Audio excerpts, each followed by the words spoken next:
Thank you very much, President. President, first and foremost, I'd like to extend a very warm welcome from my side to the High Commissioner. And I apologize to you, High Commissioner, because I will be holding up slightly the start of our substantive work and the presentation of your report. But the issues that I intend to put on the table now do deserve some time spent on them so that everything is crystal clear to all. President, I requested the floor to refer to the draft programme of work which has been submitted to us for our consideration and which you yourself just referred to. I'm also taking the floor on a point related to the informal high-level discussion that you have announced for the 20th of June, and you yourself also just referred to that event. And so I would like to flag our concern in light of the modifications that have been made to the draft programme of work, proposing that the morning session on the 20th of June begin at 9, run from 9 till 12, instead of from 10 to 1. Said modification to the timetable would not be necessary unless it were to allow the informal discussion on climate change, food security and health security and their impact on the enjoyment of human rights to go ahead, and that's why the modification of the timing has been made, the event that you just referred to. As a member of the group of friends defending the Human Rights Charter, I'd like to voice our dissatisfaction, which we did via a letter which we sent to you a few days ago, in which we voiced our dissatisfaction, lack of satisfaction, because some of the requests submitted by our group, the group of friends, were not dealt with, despite the various different options that we put on the table for you to choose from that would allow the informal discussion to take place in a different room of the Palais des Nations rather than here, and at a different time, which is what we would have preferred.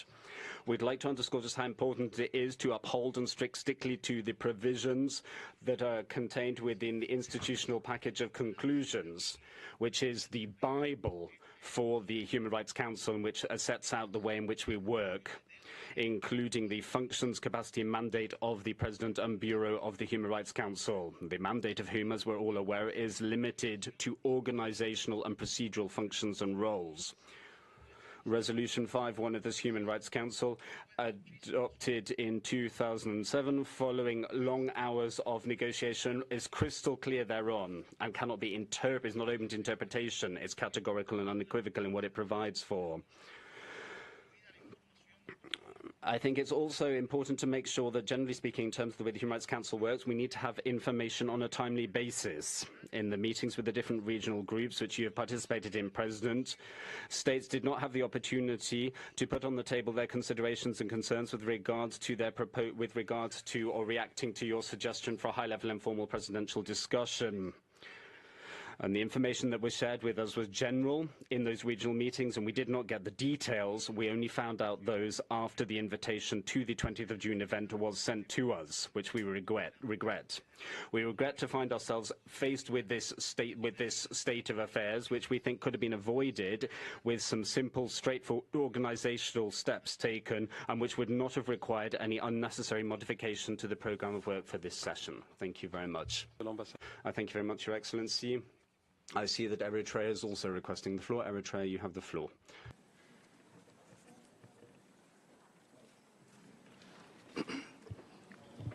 Mr. President, I'm presenting this statement on behalf of 18 member states of the Group of Friends in defense of the UN Charter. As expressed in our joint letter sent to the President of the Human Rights Council on June 12th, from a procedural point of view, we are concerned about the adjustments made to the Human Rights Council program of work for the morning of June 20th. An adjustment was made to accommodate an informal discussion organized by the President of the Human Rights Council, whose modalities of participation do not enjoy the consensus of all countries. Our countries do not favor the use of Room 20 for an informal event of this nature, from which there is no mandate or precedent.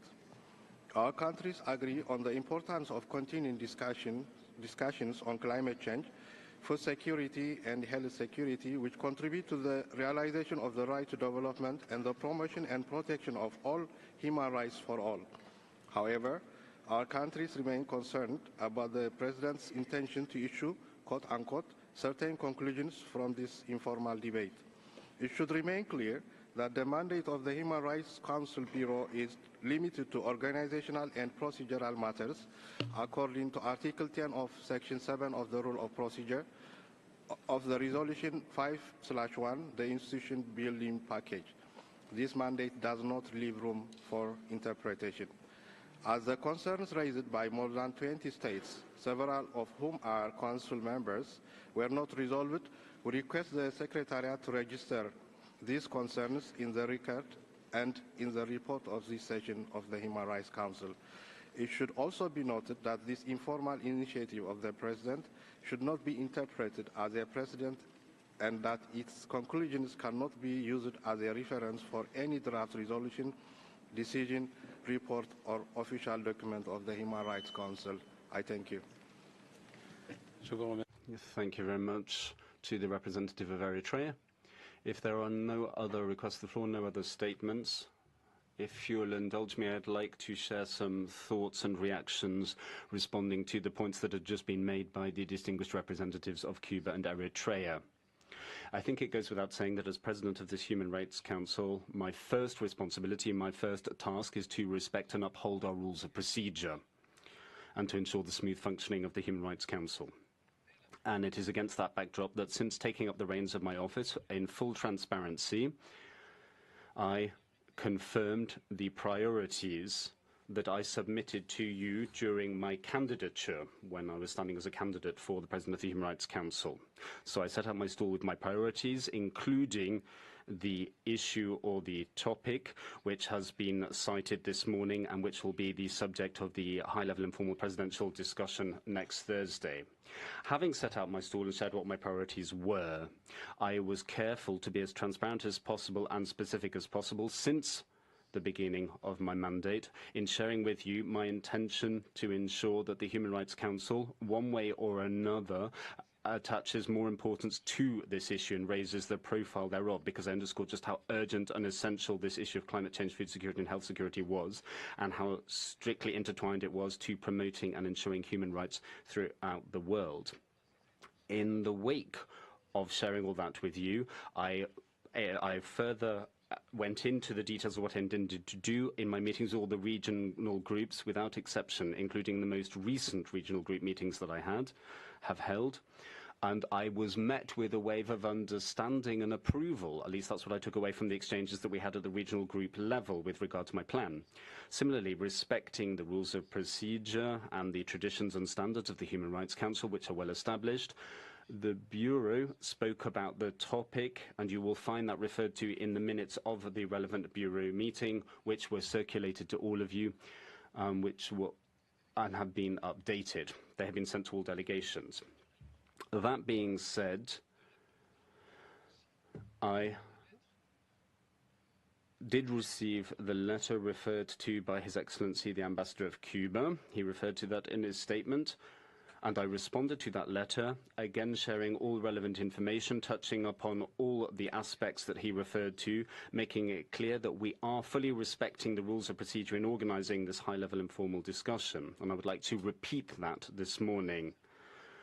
Firstly, with regard to precedents, precedents do exist. Several of my predecessors have organized informal consultations in Room 20 on a raft of different topics. So there are precedents. Secondly, in order to ensure that this is an entirely informal meeting, an informal discussion, it's a discussion that I will organize with a high-level panel. We have an exceptional set of panelists, but they will follow the following rules will be implemented. There will be no recording of our discussion or debate, nor will there be interpretation during the discussion. There will be no official list of speakers. Country flags will not be set out for the different delegations, all of that to underscore the fact that this is an informal discussion. All of these elements were shared with everybody. And with regard to the program of work, as you yourself pointed out, Your Excellency, all we have done is make a slight adjustment in order to make sure that we don't take away any single minute from our official program of work, but simply to accommodate the high number of high-level panelists. This adjustment to our timetable on Thursday seemed warranted. You will see that in the program of work that we're adopting, there is a reference to the meeting on the Thursday, the 20th of June, to which all of you are invited, because it is a very important and urgent topic. It's something that we are confronted with day in, day out. I don't think I need to hammer home that point. I think that you will hear it directly from the High Commissioner himself. It will no doubt be woven like a thread through all the topics he brings to our attention, just how important this issue is. And then it will be up to the delegations to judge the follow-up or to decide on the follow-up to our discussions on Thursday lunchtime. I will take responsibility for that as a president, but there is no set format for what the follow-up to those discussions will be. I would like to reassure you that if there are no objections, if I've explained everything clearly, we can proceed. But I see that His Excellency, the Ambassador of Cuba, is seeking the floor. You have the floor, Your Excellency. I'm much obliged to you, President. President, Cuba attaches a great deal of importance to the work of the Human Rights Council. We are one of the founding members of this body, and we actively contribute to the work of this body and to ensuring equal treatment of all the human rights that are dealt with by this forum. I think our commitment and dedication to the work of the Human Rights Council in its mandate is well proven and well established. On this basis, we will not object to the draft program of work. Nonetheless, we do request that the following positions are duly reflected in the report of the current 56th session of the Human Rights Council. First, the informal discussion organized by the President of the Human Rights Council will not constitute a precedent with regard to the functioning and role of future representatives of the Bureau of the Human Rights Council. Secondly, Room 20 of the Palais des Nations at UNOG is the official meeting room for the Human Rights Council, and it should not be used for informal events of the nature and ilk of the aforementioned high-level informal presidential discussion, subject to a decision to the contrary taken by the members of the Human Rights Council, all of them. Third, we do not recognize and will not recognize any conclusion or any concluding document arising from the aforementioned informal discussion. It is not the mandate of the Human Rights Council President. It is not within his roles and responsibilities to put together sets of conclusions on the basis of informal discussions. This is a rule that needs to be respected very clearly and upheld at all times. So we will not accept any outcome or conclusion of this meeting, whether this be a report, a draft resolution, a decision, or any other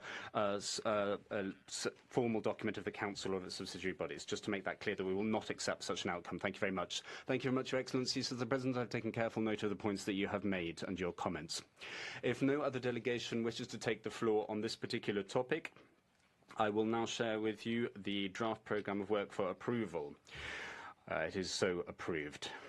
Online for inscription on the list of speakers for our interactive dialogues and panel discussions opened on Monday, 10th of June and closes 24 hours before the meeting in which the respective dialogue or discussion is scheduled to begin. Once the online inscription has closed, delegations may still inscribe or withdraw by sending an email to the list of speaker desk.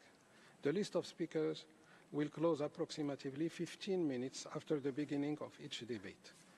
The online system for inscription on the list of speakers for the adoptions of UPR outcomes will open next Monday, 24th of June at 9 a.m. and close on Thursday, 27th of June at 6 p.m. No inscription will be possible after this deadline. Please take note. For national human rights institutions and non-governmental organizations, the list of speakers for all debates opened last Friday, 14th of June. May I request that all participants upload the Word version of their oral statements through the online system for the list of speakers. If this is not possible, please send them by email to Conference Services and the Council Secretariat. The Secretariat has just informed me this morning that only half of delegations have managed to do so, so please take care about that. Excellencies, distinguished colleagues, allow me to recall that the deadline for the submission of draft proposals for the 56th session is Tuesday, 2nd of July at 1 p.m. The submission of a proposal after this deadline needs prior approval by the Council before it is registered by the Secretariat. Only under exceptional circumstances would an extension of the deadline for the submission of draft proposal be approved by the Council, and for a maximum of 24 hours. I encourage then sponsors to table draft proposal as early as possible. Let me also underline that in accordance with Resolution 5/1, delegations are invited to conduct open-ended and formal consultation to secure the broadest possible support for the initiatives. The broadest possible support. At least one open-ended and formal consultation should be held on each draft resolution and/or decision before it is considered for adoption by the Council. In the interest of ensuring the effective participation of all stakeholders in the work of the Human Rights Council, I encourage main sponsors of draft proposals to share draft texts with civil society organizations and other observers that follow informal consultations. Excellencies, as a constructive, safe and respectful atmosphere is essential for the Council sessions. However, the Council's mandate holders are sometimes subjected to personal attacks or threats in the course of their work. Let me reiterate that disagreement with mandate holders and their reports can always be expressed, but it is unacceptable that they are insulted or personally attacked or threatened when discharging their mandate. As President, I will support them against any inappropriate attack. Similarly, the active participation of representatives of civil society and national human rights institutions is an essential component of the Human Rights Council. As President, I will follow up on all reported allegations of reprisals and intimidation committed against individuals or groups who have cooperated with the Council and its mechanism. I call everyone then to take all necessary steps to prevent such acts from taking place in the first place and to ensure that they are promptly and seriously addressed in case they do occur. Excellencies, distinguished colleagues, let me also emphasize that the United Nations, including this Council, has a zero tolerance for any form of harassment, including sexual harassment. The UNIC Director General has pledged to implement the Code of Conduct to prevent harassment, including sexual harassment, at UN system events. And Her Excellency Mrs. Mayra MacDonald Alvarez is serving this Council as gender focal point, including for cases of sexual and gender harassment in the Council. Please do note also that I have launched together with the PGA last February here this initiative of training against sexual harassment through online. Please do consider to participate to it to show our will to go this way, to fight against sexual harassment by all our means. Finally, all complaints will be dealt with, of course, promptly. With regard to the accessibility of our work, last Friday I announced the appointment of Her Excellency Mrs. Marcela Maria Arias Moncada, the Ambassador of Honduras, Permanent Representative, as Vice President of the Council, as Chair also of the Task Force on Accessibility following the departure of His Excellency Marcelo Scapini Ricciardi. There is also, of course, a focal point for accessibility within the Secretariat. Delegations are requested to upload their oral statement in Word format so that they are accessible to persons with disabilities. Speeches in PDF or other non-accessible formats will not be posted on the extranet. Let me also invite delegations to consider including language mandating accessibility in panel discussions when drafting relevant resolutions. This is the only way to ensure live captioning and sign language interpretation will be provided. I will then stop here with the organizational matters. Excellencies, distinguished delegate, I now declare open agenda item 2, entitled Annual Report of the United Nations High Commissioner for Human Rights and Reports of the Office of the High Commissioner and the Secretary General. This agenda item will remain open throughout the session. I now have the pleasure to give you the floor, Mr. High Commissioner for Human Rights, for the presentation of your annual report. Sir, you have the floor. Mr. President, Excellencies, distinguished delegates, it pains me to start my global update to this Council once again with the cruelty of war. Last March, I spoke of the right to peace. Since then, conflicts have only intensified. Killings and injuries of civilians have become a daily occurrence. Destruction of vital infrastructure, a daily occurrence. Devastating and reckless. Children shot at. Hospitals bombed. Heavy artillery launched on entire communities. All along with hateful, divisive and dehumanizing rhetoric. I'm dismayed by the extent to which warring parties have pushed beyond the boundaries of what is acceptable and legal on many fronts, with utter contempt for the other, trampling human rights at their core. In 2023, data gathered by my office shows the number of civilian deaths in armed conflict soared by 72%. Horrifyingly, the data indicates that the proportion of women killed in 2023 doubled and that of children tripled compared to the year prior.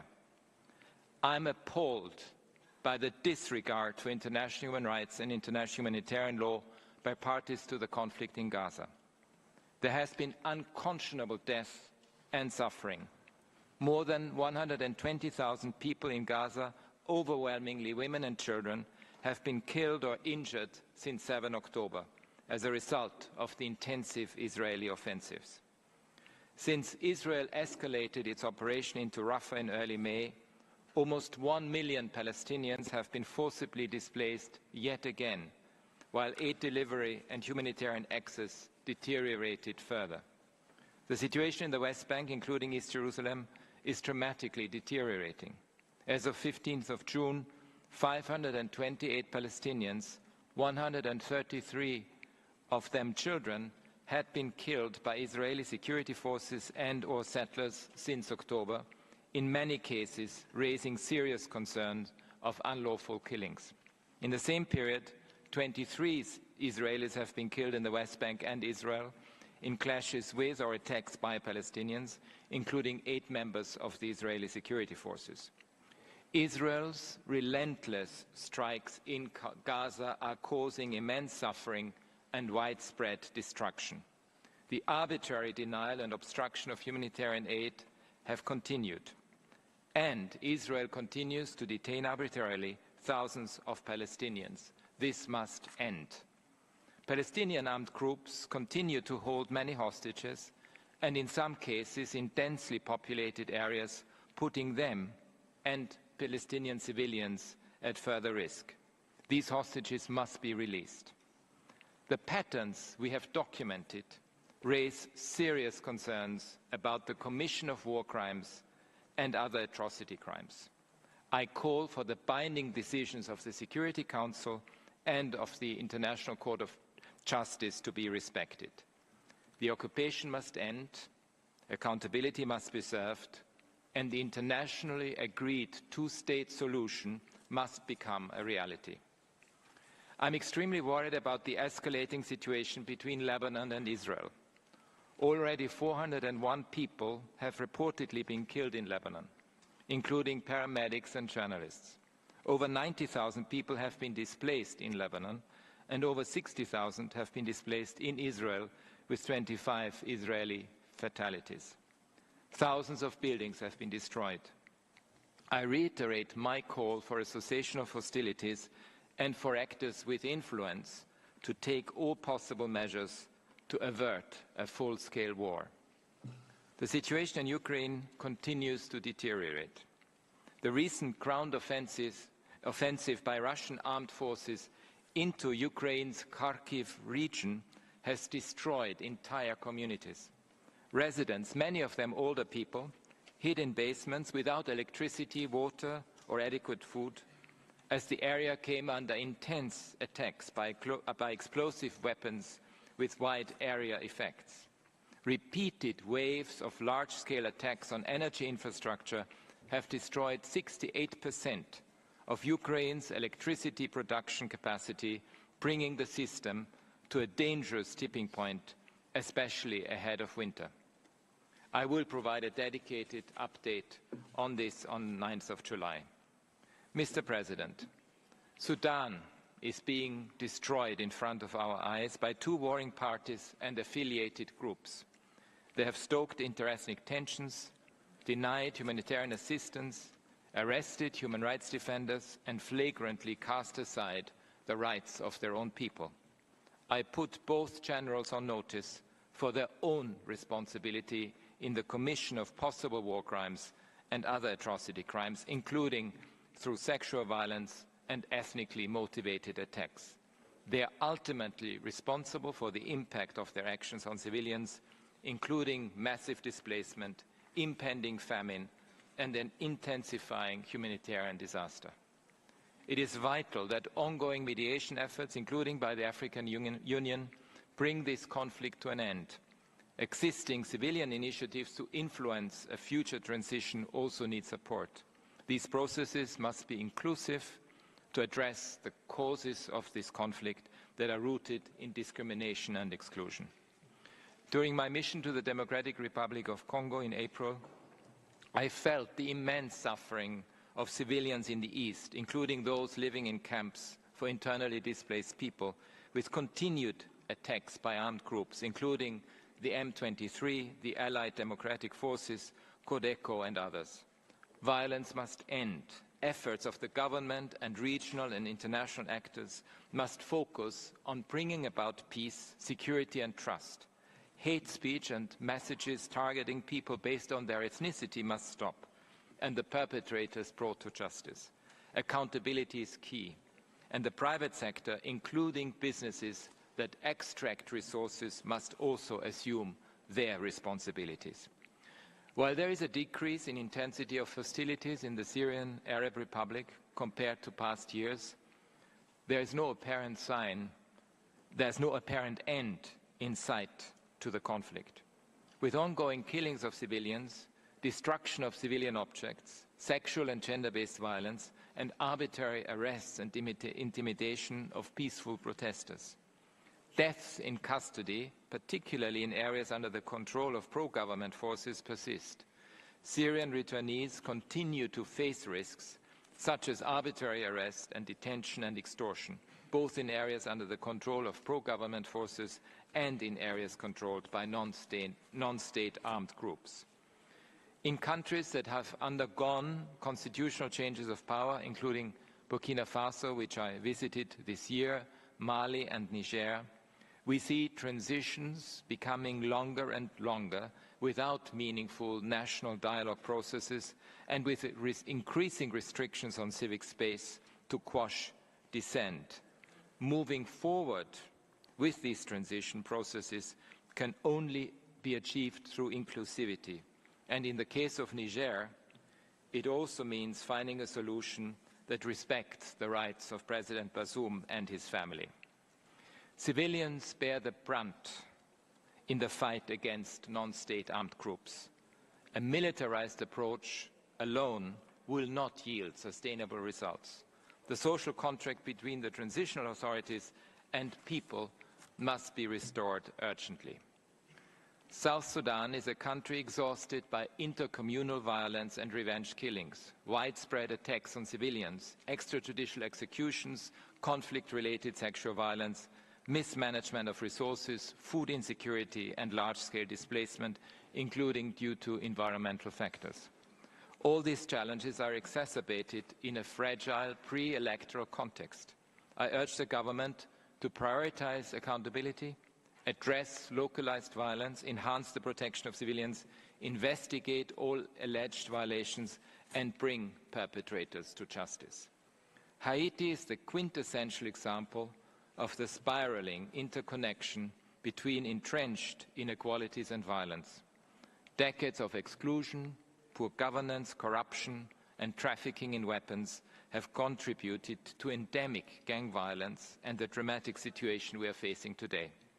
Health centers, schools, state institutions, and strategic infrastructure have been targeted by gang members.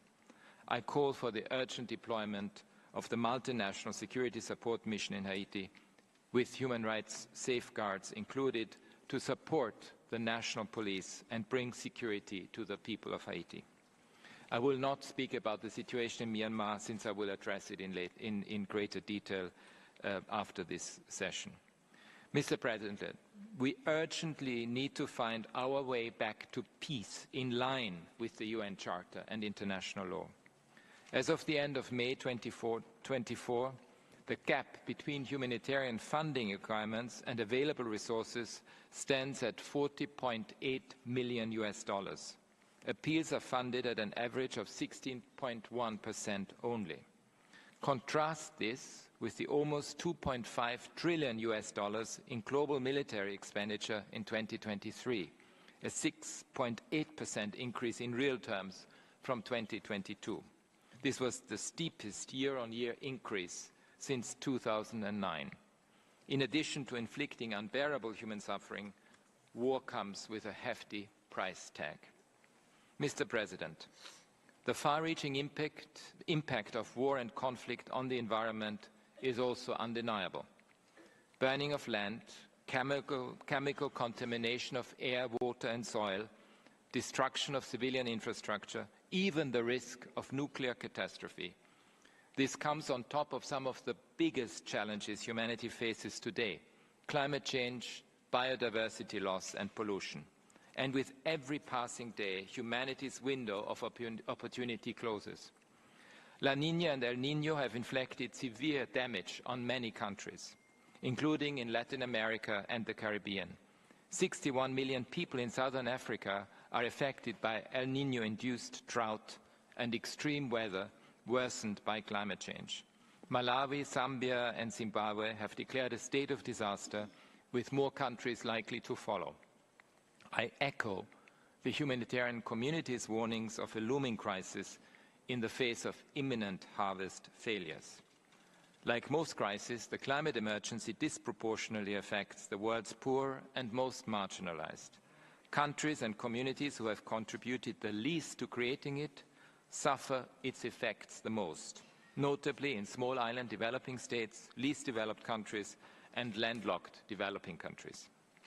Climate disasters often collide with pre-existing challenges such as food insecurity and structural discrimination, together with limited resources due to unsustainable levels of debt, lack of fiscal space for public spending, and barriers to access concessional financing. The adverse effects of climate change are already having massive impacts on the enjoyment of human rights. We must be prepared. By integrating human rights into environmental analysis and modeling, we can anticipate the types of issues that will arise, inform decision-making, and minimize the worst impacts. Seeking accountability for environmental harm, including through the appropriate use of criminal law, will help make the right to a clean, healthy, and sustainable environment a reality on the ground. Mr. President, we talk about human rights as the best tool for early warning and prevention. But what does this mean? It means we must take the drivers and root causes of tensions, violence, and conflict seriously. Entrenched inequalities, lack of access to basic rights, food, water, housing, education, decent work, a clean, healthy, and sustainable environment, systemic discrimination, deficient governance, and the quashing of dissenting voices. Globally, inequality has seen the largest increase in 3 decades, as poorer countries took a bigger economic hit from the COVID-19 pandemic compared to richer countries. According to Oxfam, the wealth of the world's 5 richest billionaires has more than doubled since the start of this decade, while 60% of humanity has grown poorer. 4.8 million people are poorer than they were in 2019. And the wealth gap between men and women globally, $100 trillion.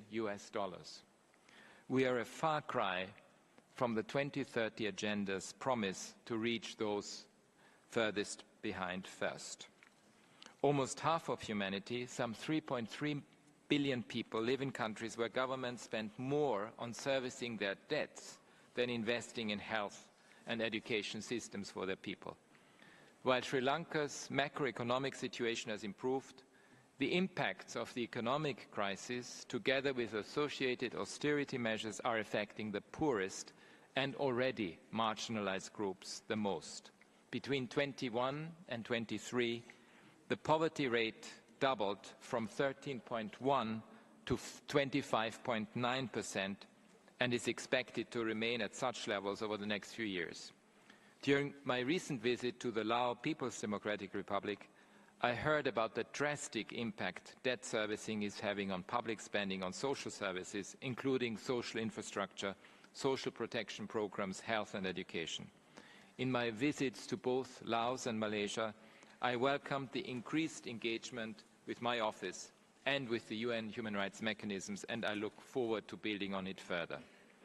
In Argentina, recent proposed and adopted measures risk undermining human rights protection. These include cuts to public spending, particularly affecting the most marginalized, the announced closure of state institutions dedicated to women's rights and access to justice, and an instruction from the Ministry of Foreign Affairs to suspend participation in all events abroad related to the 2030 agenda. I urge the authorities to place human rights at the center of their policy making to build a more cohesive and inclusive society. This also means full respect for the right to peaceful assembly and freedom of expression. Mr. President, a human rights economy is a lever for social justice. It promotes equal opportunities, meaningful participation, and investment in essential services. It helps forge trust in public institutions, fostering the social contract. Globally, we need to bring our economic systems from trade treaties to investment agreements, business regulation to development frameworks in line with human rights, including the right to development. This has also consequences for the reform of the international financial architecture. Some promising initiatives are underway, such as the Bridgetown Initiative, the proposed new Framework Convention on International Tax Cooperation, the OECD 15% global minimum tax rate on multinational companies, and the global 2% minimum wealth tax on billionaires proposed by Brazil as the current G20 chair. This last measure alone could generate roughly $300 billion per year to combat climate change, inequalities and poverty.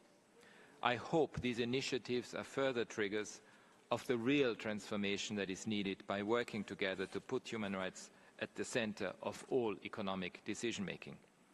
Mr. President, systemic racism against people of African descent is perpetuated by systems and structures that are rooted in the legacies of colonialism and enslavement. It manifests in many ways, in terms of socio-economic inequalities and in the way law enforcement and the criminal justice system interact with people of African descent in a discriminatory manner. Clearly, there is much to be done, as illustrated by recent reports. While countries like Brazil, Colombia and the United States of America, for example, are taking important steps to address racial discrimination, issues remain. Racial profiling, high unemployment, overrepresentation and differential treatment in detention, greater instances of excessive use of lethal force by law enforcement, disproportionate rates of maternal mortality, health and housing inequalities, and food insecurity persist in these and many other countries around the world. In countries in the European Union Agency for Fundamental Rights also reported that discrimination, harassment, violence and racial profiling continue to be routine features of life for Black people. My office's agenda towards transformative change for racial justice and equality and the recommendations of UN mechanisms, including the International Independent Mechanism to Advance Racial Justice and Equality in Law Enforcement, offer a comprehensive response to systemic issues. As the coordinator of the International Decade for People of African Descent, I support calls by several states and others to proclaim a second International Decade for People of African Descent, starting in 2025. This second International Decade must be informed by the lived experiences, knowledge and expertise of people of African descent to reverse the culture of denial, dismantle systemic racism in all areas of life, and deliver reparatory justice for the wrongs of the past. I urge states also to draw on the recommendations of the Permanent Forum on People of African Descent and on other UN anti-racism mechanisms in this process. Mr. President, tragically, pushbacks on the rights of women and girls continue. Active resistance to gender equality is a key factor in slowing progress, even reversing gains made in achieving the Sustainable Development Goals. By 2030, women are forecasted to represent the majority of the extreme poor among those aged 15 and above, an increasing gender poverty gap. I deplore the ongoing systemic persecution of women and girls in Afghanistan, particularly regarding their rights to education, employment and freedom of movement. More broadly, human rights defenders and media workers continue to be arbitrarily arrested and detained for expressing opinions perceived as critical of the de facto authorities. The use of corporal punishment, including mass floggings, persists in violation of international law. Attacks by armed groups against civilians, particularly targeting the Hazara community, continue.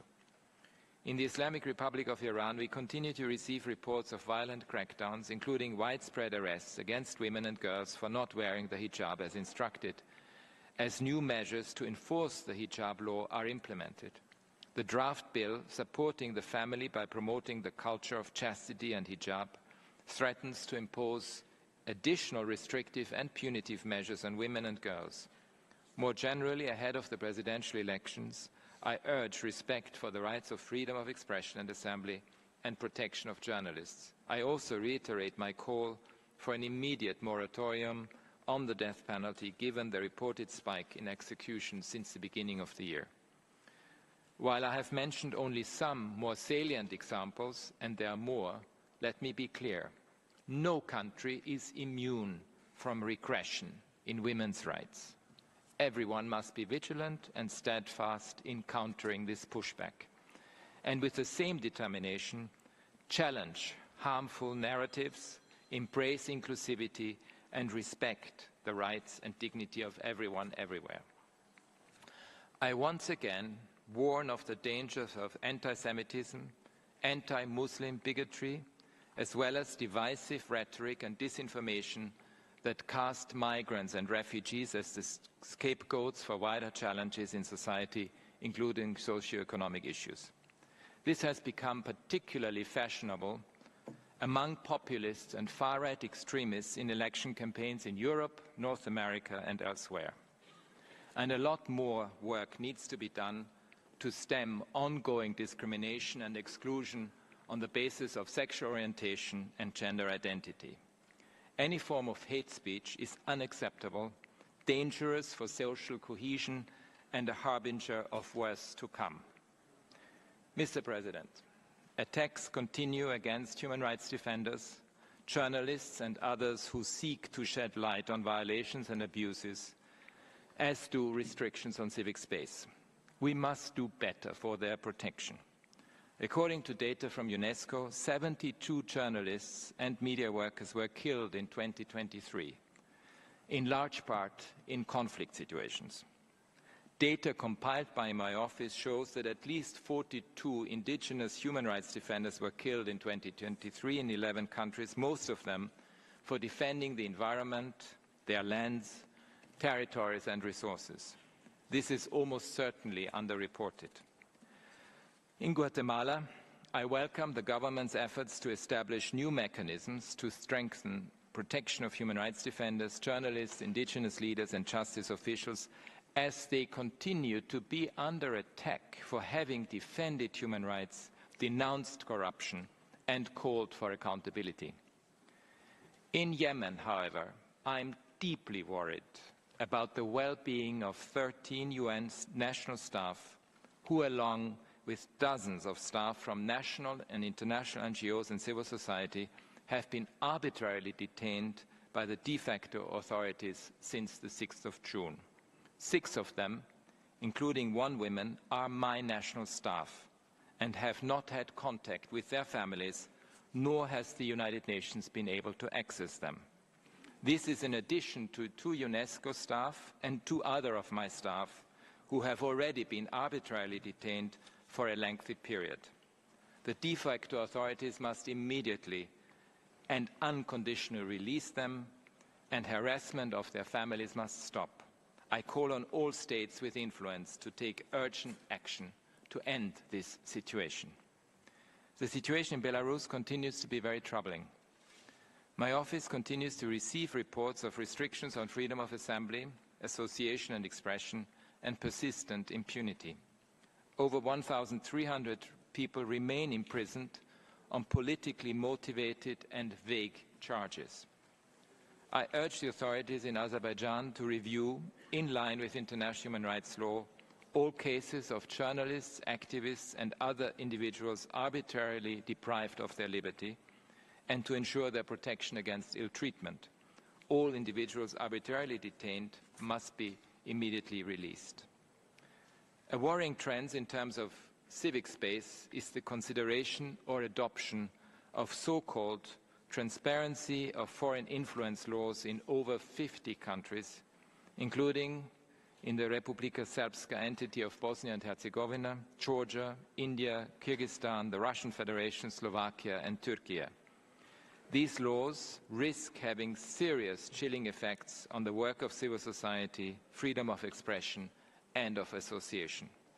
In recent months in Peru, the Congress has advanced a series of legislative initiatives that could undermine judicial and electoral independence, reverse important gains on transitional justice and on women's political participation, and restrict freedom of association and expression. In Mexico, I call on the authorities to ensure accountability for the violence and killings that occurred during the electoral period, including of politicians. I've continued to engage with China on a range of human rights issues, including the serious concerns my office identified in the Xinjiang region. My office recently visited Beijing to discuss, among other things, problematic provisions in China's counterterrorism and criminal laws, as well as the application of national security laws in Hong Kong SCR. My office continues to raise individual cases of concern, and I deplore the heavy sentences given last week to a women's rights activist and to a labor rights activist for exercising their fundamental human rights. I urge the authorities to release all those arbitrarily detained, ensure access to information by family members, and embark on legal reform. I acknowledge the dialogue of the authorities with my office and hope this will contribute to concrete improvements in all human rights. In the Southeast Asia region, there is a pattern emerging of transnational repression, whereby human rights defenders seeking refuge in neighboring countries have been subject to rendition and refoulement or disappeared and even killed.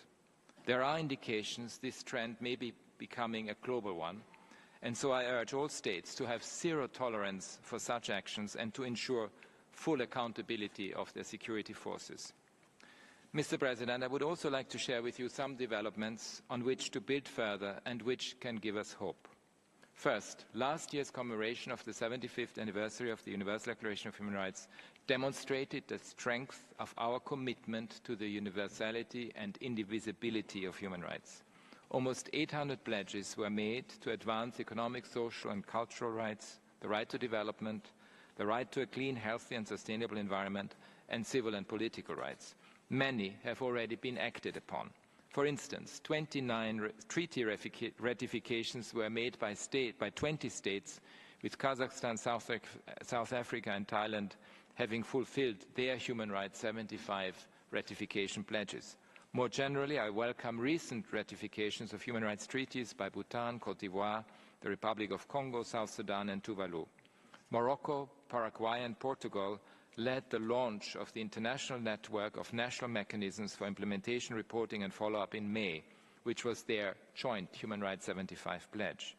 A number of countries advanced new bills or reformed their comprehensive anti-discrimination laws in line with their Human Rights 75 pledges.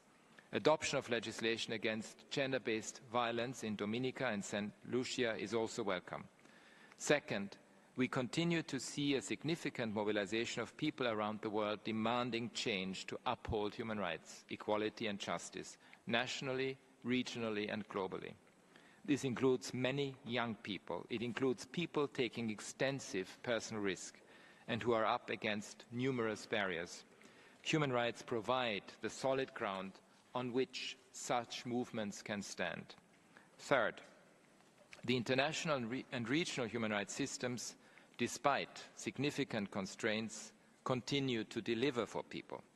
Human rights treaty bodies have been groundbreaking on many issues, notably on the environment of late.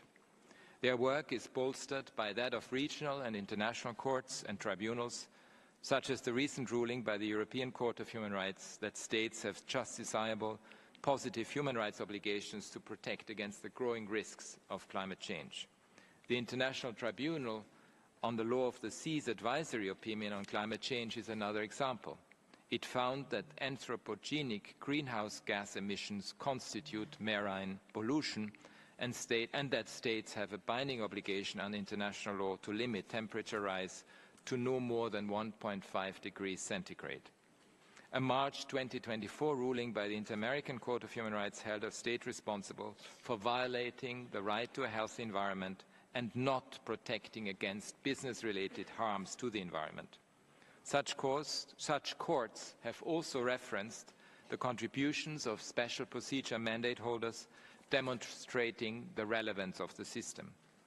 There are also pending requests for advisory opinions related to climate change before the ICJ and the Inter-American Court of Human Rights. These efforts give momentum, demonstrating that the various pieces of the regional and global system reinforce each other, and with that, change is possible. The reforms in law and practice that flow from the work of these mechanisms may not always make the headlines, but they are crucial to laying out the way forward. Fourth, I welcome the increasing commitment of numerous countries to advancing the human rights agenda. Those countries who, despite geopolitical headwinds, have reached out to my office requesting technical support. For example, I recognize the openness of Ecuador to strengthening my office's presence there, and that of Honduras to working with my office to address systemic challenges ranging from transitional justice initiatives to land and environmental protection. I also appreciate the commitment to establish UN Human Rights Regional Office for the Caribbean Community and a country office in Mozambique. Mr. President, in closing, I need to flag one overarching concern. We are seeing increasingly aggressive verbal attacks, threats and reprisals, and violent social media campaigns against international institutions and mechanisms, including the United Nations generally, my office, special procedures mandate holders, the International Court of Justice, and the International Criminal Court. This is unacceptable. These institutions were set up and mandated by states precisely to undertake their crucial work. States must facilitate this work and protect it from undue interference and attack. I would like each of us to think hard about how to ensure that the achievements of the multilateral system are not undermined and that we are able to do our job. States gathered in this very room last December, fully cognizant of the many challenges, recognize that human rights are a pathway for solutions. With focus now on the Pact for the Future, I urge all states to ensure that our common commitment to human rights is reflected powerfully and concretely in the summit's outcomes. A strong and effective human rights system is key to effective multilateral cooperation and to building a better future for people and planet. My office is ready to play its part. Thank you. Merci beaucoup, Monsieur le Président. أشكركم سيد المفوض السامي على تقديم. Thank you, High Commissioner, for having presented your annual global report to the Human Rights Council. I would like to remind you that the interactive dialogue on the report of the High Commissioner will take place tomorrow afternoon. Excellencies, distinguished colleagues, we will now begin the interactive dialogue on the report of the High Commissioner on the situation of human rights of Rohingya Muslims and other minorities in Myanmar, pursuant to Council Resolution 50/3. The list of speakers for this item will close in 15 minutes. I now have the pleasure to give the floor once again to the High Commissioner for Human Rights to present his report. High Commissioner, you have the floor. And I would thank you in advance, ladies and gentlemen, to please remain quiet in order to ensure that we can continue our work. If we could have order in the room to ensure that we have decent conditions with which to continue our work. High Commissioner, you have the floor.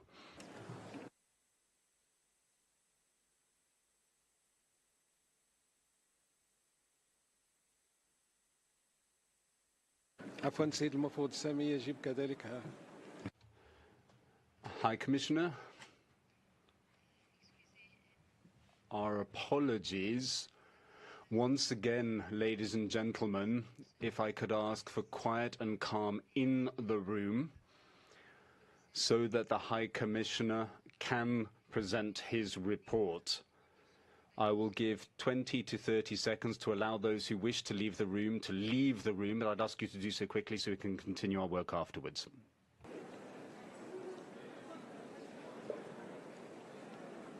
من فضلكم يجب. Ladies and gentlemen, reminder, we need quiet in the room so that we can hear from the High Commissioner. So once again, I appeal to you to be quiet. Thank you very much for your cooperation. High Commissioner, you have the floor.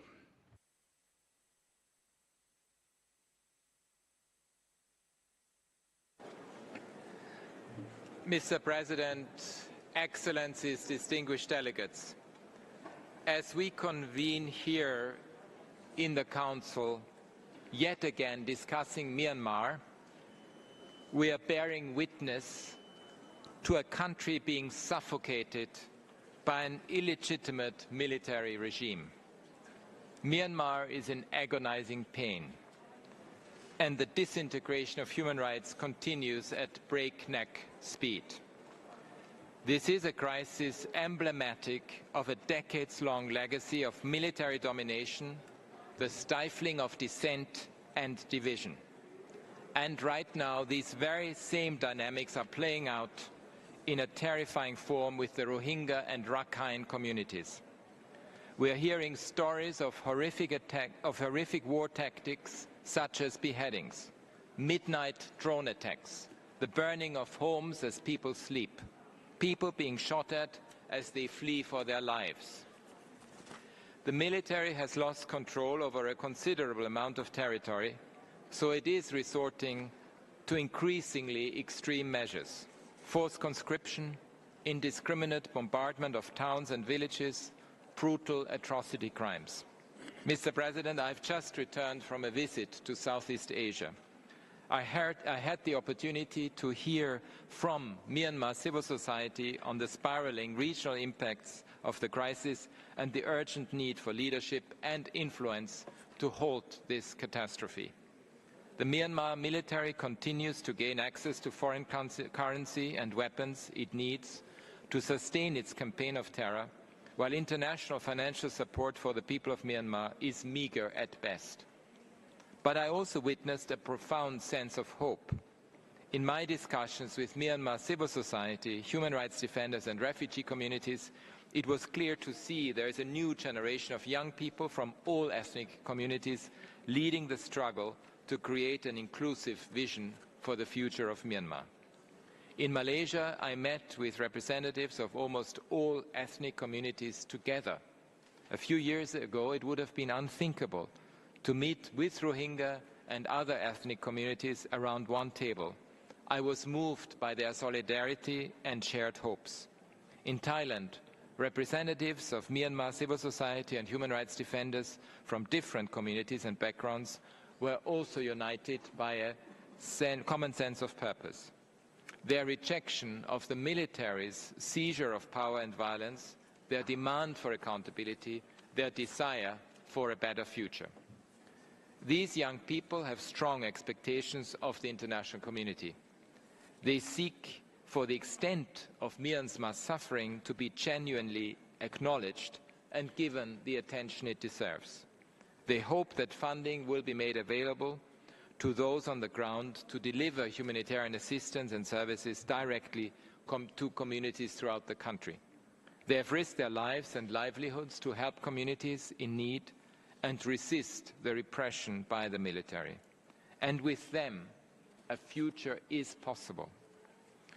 Mr. President, we are witnessing a people's revolution against decades of oppression and violence. In some areas outside the military's control, new local governance structures have emerged, supported by ethnic armed groups and activists alike. They are providing food, shelter, education and healthcare for hundreds of thousands who are otherwise receiving little to no humanitarian support. And they are delivering critically needed protection service in the complete absence of a functioning public system. The Karenni Interim Executive Council in Kaya State, for example, has created a local governance system where 7 members have been elected by the people to respond to the community's needs. I call on all anti-military armed groups to ensure the protection of civilians, defectors and surrendees at all times. Mr. President, the people of Myanmar must be spared more despair, more suffering, more fear. Armed conflicts continue to rage brutally across the country, taking an increasingly grim toll on the lives of civilians. My office is investigating several reported attacks against civilians in Rakhine State and Sagaing over recent days, with large numbers of civilians allegedly killed in airstrikes, naval artillery barrages and shootings. I'm very concerned about the situation in Mongdo. The Arakan army this weekend gave all remaining residents, including a large Rohingya population, a warning to evacuate. But Rohingya have no options. There is nowhere to flee. Following a similar pattern in Butidong, where Rohingya were ordered to flee and then the town burned, I fear we are yet again about to bear witness to displacement, destruction and abuses. The military also reportedly ordered evacuation of ethnic Rakhine villages around Sitwe, where they have been conducting mass arrests in recent days. In another instance, the village of Byongpyu was reportedly emptied of its several hundred residents as the military tried to identify men of fighting age who sympathized with their armed opponent, the Arakan army. Men were separated from women. Dozens of men were allegedly tortured, shot and killed. Multiple reports allege that at least 5 women were also raped and killed in the incident. Their village was burned. Hundreds of men taken away are now missing. In a cynical move, the military has pressured and threatened young Rohingya men to join their ranks. Some reports have indicated thousands of Rohingya youth have been conscripted into the very same forces that displaced hundreds of thousands of their community in 2016 and 2017. In response, the Arakan army has exhorted Rohingya to fight with them against the military. They have targeted their communities by forcibly displacing residents. On multiple occasions, they have detained or killed men of fighting age who they suspected of taking up arms against them. These tactics have brought back the shocking images and memories from 2017 of systematic terrorization, persecution and forced displacement of populations. Today, sections of Mongdo and Butidong have been alternately burned. Ethnic Rakhine houses and neighborhoods were set alight, followed days later by the burning of Rohingya villages. And tens of thousands of civilians from these communities have been forced to flee, among them entire Rohingya communities with no guarantees of finding safe haven. Over 1 million Rohingya refugees in Bangladesh are still living in limbo, in dire conditions, with no prospect for durable solutions. All this in the face of binding provisional measures ordered by the International Court of Justice for the protection of the Rohingya, while it examines the case alleging genocide brought before it by the Gambia and other intervening member states. Accountability, including proceedings currently pending before the International Criminal Court, is absolutely critical. The failures to ensure accountability in Myanmar's past transition are now allowing history to repeat itself and are haunting the present and the future. Mr. President, the situation in Rakhine State is tragically just one example of how this coup, which has resulted in 3 years of conflict, has brought pain and suffering to an entire country. The attacks by the military have been and continue to be indiscriminate. Since February 2021, at least 5,280 civilians, including 1,022 women and 667 children, have been killed at the hands of the military. At least 26,865 individuals have been arrested and 20,592 remain in detention. There are now 3 million internally displaced by these conflicts, the vast majority still without proper shelter, without access to food or water, without essential medicines and healthcare, and so many more of the cruel consequences of the military's continued denial of humanitarian access remain invisible and underreported. It is clear the violence must end, the attacks against civilians must end, the forced conscription must end, and the denial of humanitarian assistance must end. I urge all parties to prevent the recurrence of the atrocity crimes committed against the Rohingya in 2016 and 2017. I also call on countries in the region to ensure international protection and provision of adequate shelter, support and long-term access to essential services to people fleeing the violence and persecution. Special provisions must be made for human rights defenders who are particularly exposed and often face transnational threats and refoulement. Nobody should be forcibly returned to Myanmar at this time. We need an urgent rethink of how we can respond collectively to this unmitigated crisis. I had the opportunity to discuss with the leadership of the Lao People's Democratic Republic and Malaysia as the current and future ASEAN chair, as well as with Thailand as a near neighbor.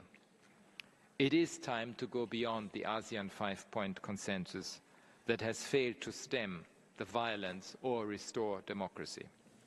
ASEAN's efforts must be re-energized and backed by a consortium of influential states to develop a new roadmap that can restore the destiny of Myanmar to its people. This must factor in the new realities of local governance emerging on the ground that can provide building blocks towards a democratic future from the bottom up. Myanmar's people must have a place at the table. This means reaching out to democracy movement and youth, involving them meaningfully in the resolution of this crisis. The new generation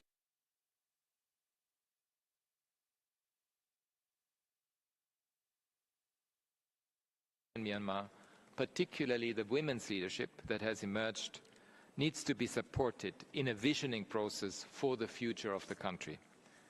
With more attention, more investment, more political will and more action, this situation can be turned around for a better tomorrow for the people of Myanmar. Thank you. أشكركم سيد المفوض سامي على تقديم تقرير حول وضعية. I thank the High Commissioner for having presented his report on the situation of human rights of Rohingya Muslims and other minorities in Myanmar. We will now begin the interactive dialogue. I would like to remind you that speaking time for all delegations is 1 minute and 30 seconds. I begin by giving the floor to Australia.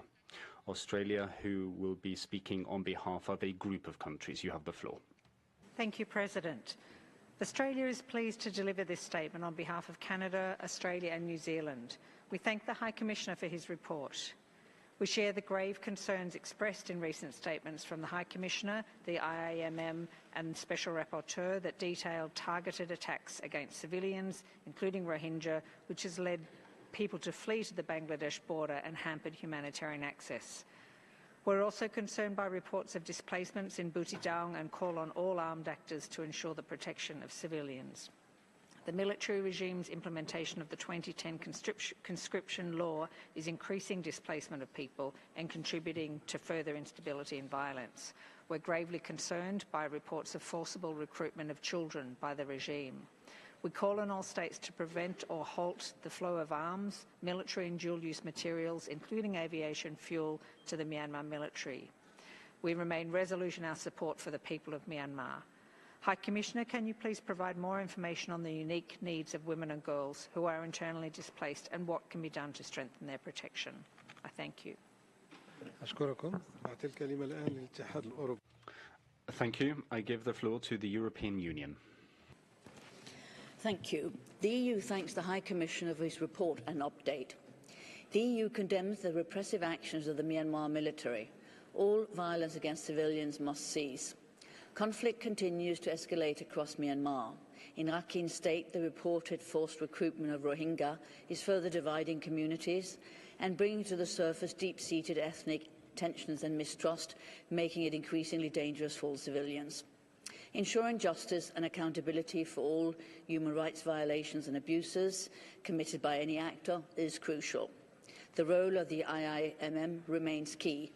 We recall the ICT's 2020 provisional measures order and the urgent need for compliance with it, as well as relevant accountability efforts in the ICC and through universal jurisdiction.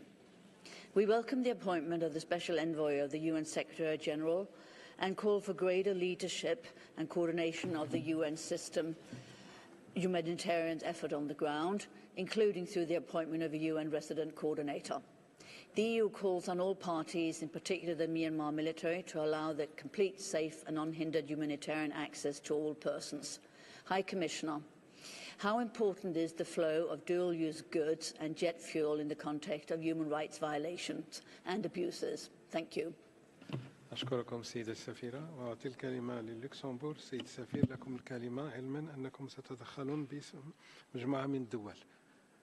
Thank you very much. I give the floor now to Luxembourg, who will be speaking on behalf of a group of countries. On behalf of the Benelux, Belgium, the Netherlands and Luxembourg, we align with the EU statement. We thank the High Commissioner for his report and we support its conclusions and recommendations. As he states, the human rights situation in Myanmar is in free fall and human rights protection and civilian rule of law are absent. The increasing number of airstrikes and the continued violence towards civilians are causing great suffering among the population. The situation of children's rights is nothing short of catastrophic. In Rakhine, the Rohingya suffering is reaching new heights with the enforcement of conscription law, providing cover for the forcible abduction of Rohingya men out of villages and camps, even beyond Myanmar's borders, to recruit them into the military.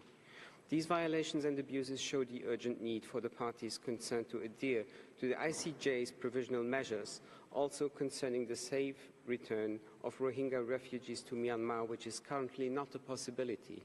We explicitly acknowledge efforts to build local, democratic, human rights-based and victim-centered systems of governance and welcome the efforts of the National Unity Government and others working towards an inclusive, democratic future for Myanmar.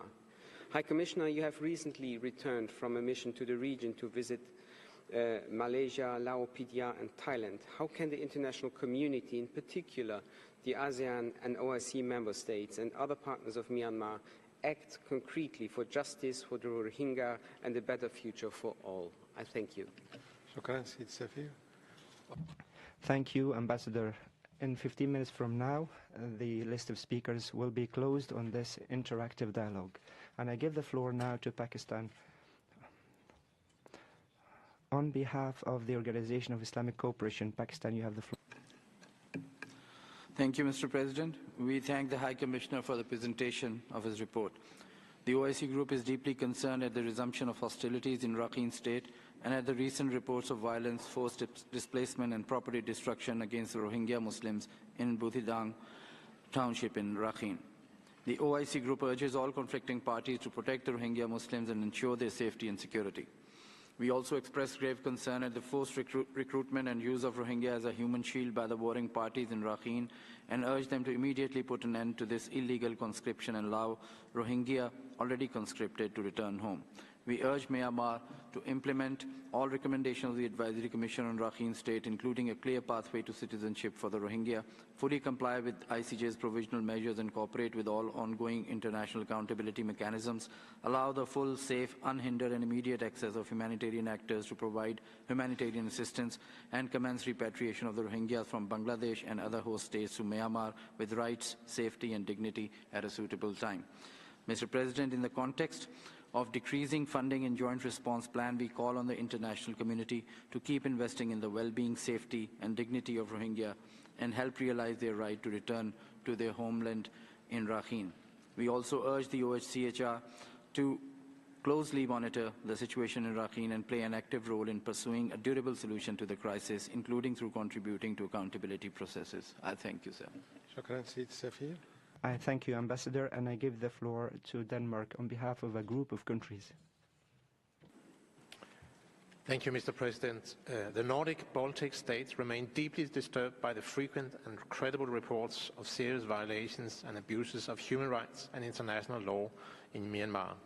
The report speaks of military attacks causing civilian fatalities, including women, children and persons belonging to ethnic minorities, aerial attacks and shelling of homes, schools, places of worship and hospitals, mass killings, persecution, torture and STPV.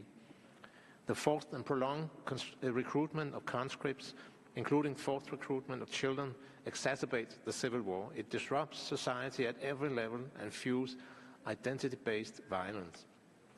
We call for an immediate end to all violations and abuses against civilians, the provision of full and unhindered humanitarian access, the release of all political prisoners, and an inclusive dialogue with meaningful participation of all stakeholders. Myanmar must comply with the ICJ's Provisional Measures Order. High Commissioner, what actions should external actors prioritize in the face of rising communal tensions, including in Rakhine? Thank you. I thank you, Ambassador, and I give the floor to Kuwait. Shukran. Thank you, Mr. President. My delegation associates itself with the statements of the groups that we belong to. And on behalf of Kuwait, I would like to express our deep concern regarding what is stated in the report of the High Commissioner. There are new patterns and trends of human rights violations in Myanmar, especially the suffering of the Rohingya Muslims and other minorities in terms of the violence they endure, as well as the ban on internet communications and the lack of safe living conditions. We reiterate the importance of addressing the root causes of the crisis in order to achieve a durable peace and build a society underpinned by the principles of equality and non-discrimination among community members. The state of Kuwait has always supported international and regional efforts to end the suffering of Rohingya and their host communities, especially the initiative to resettle Rohingya refugees in Bangladesh. My country received the Special Rapporteur on the human rights situation in Myanmar last year, and we addressed the ways to provide more support to Rohingya. In closing, my delegation supports the conclusions and recommendations of the report, especially immediate cessation of hostilities against civilians, including Rohingya, as well as civilian infrastructure and religious sites, in compliance with Resolution 2669. I thank you, and I give the floor to Ireland. Thank you, Mr. President. Ireland aligns with the statement of the EU and thanks the High Commissioner for his update. Ireland is deeply concerned by the continued rapid deterioration of the human rights situation in Myanmar. We are appalled by the perpetration and continued torture and sexual and gender-based violence and the targeting of civilians by the military, including in shelters and camps where they have sought protection, that have intensified since October. In particular, Ireland notes with deep concern the dire circumstances faced by the Rohingya communities in Rakhine State amidst escalating violence and forced conscription and recruitment perpetrated by multiple parties to the conflict. Nearly 19 million people are in need of humanitarian assistance. Ireland commends the ongoing work of humanitarian actors, including ground-up actors, and in this extremely dangerous context. Ireland urges all parties to find a solution to issues of humanitarian access and calls on the military to immediately cease the blocking of humanitarian aid. Ireland welcomes the continued engagement on the conflict by the UN, including through the appointment of Ms. Julie Bishop as UN Special Envoy and through the High Commissioner's recent visit to the region. High Commissioner, how can the international community support and amplify the ground-up models referred to in your report? Thank you. Thank you. I give the floor now to Egypt.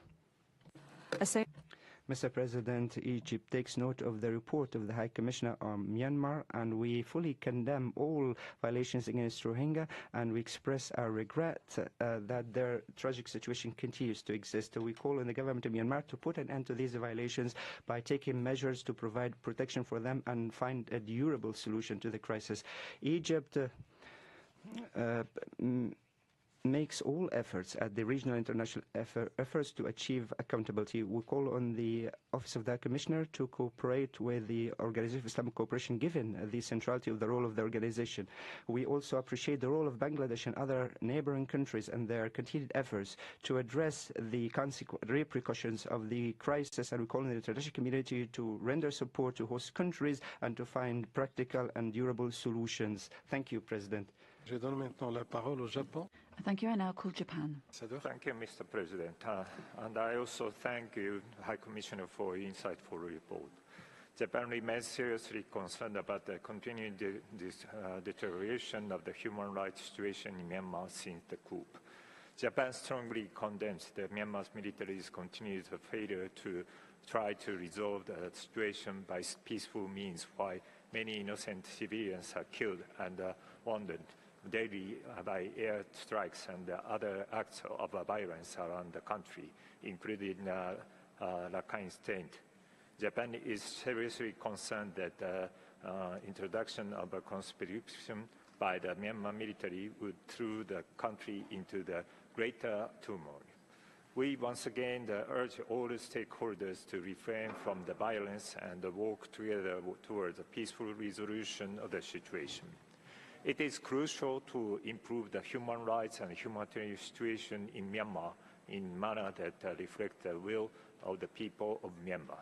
To this end, Japan will continue to work closely with the international community, including ASEAN, and make every effort to improve the situation in Myanmar. I thank you. Thank you, Mr. Ambassador. The floor is for Iran now.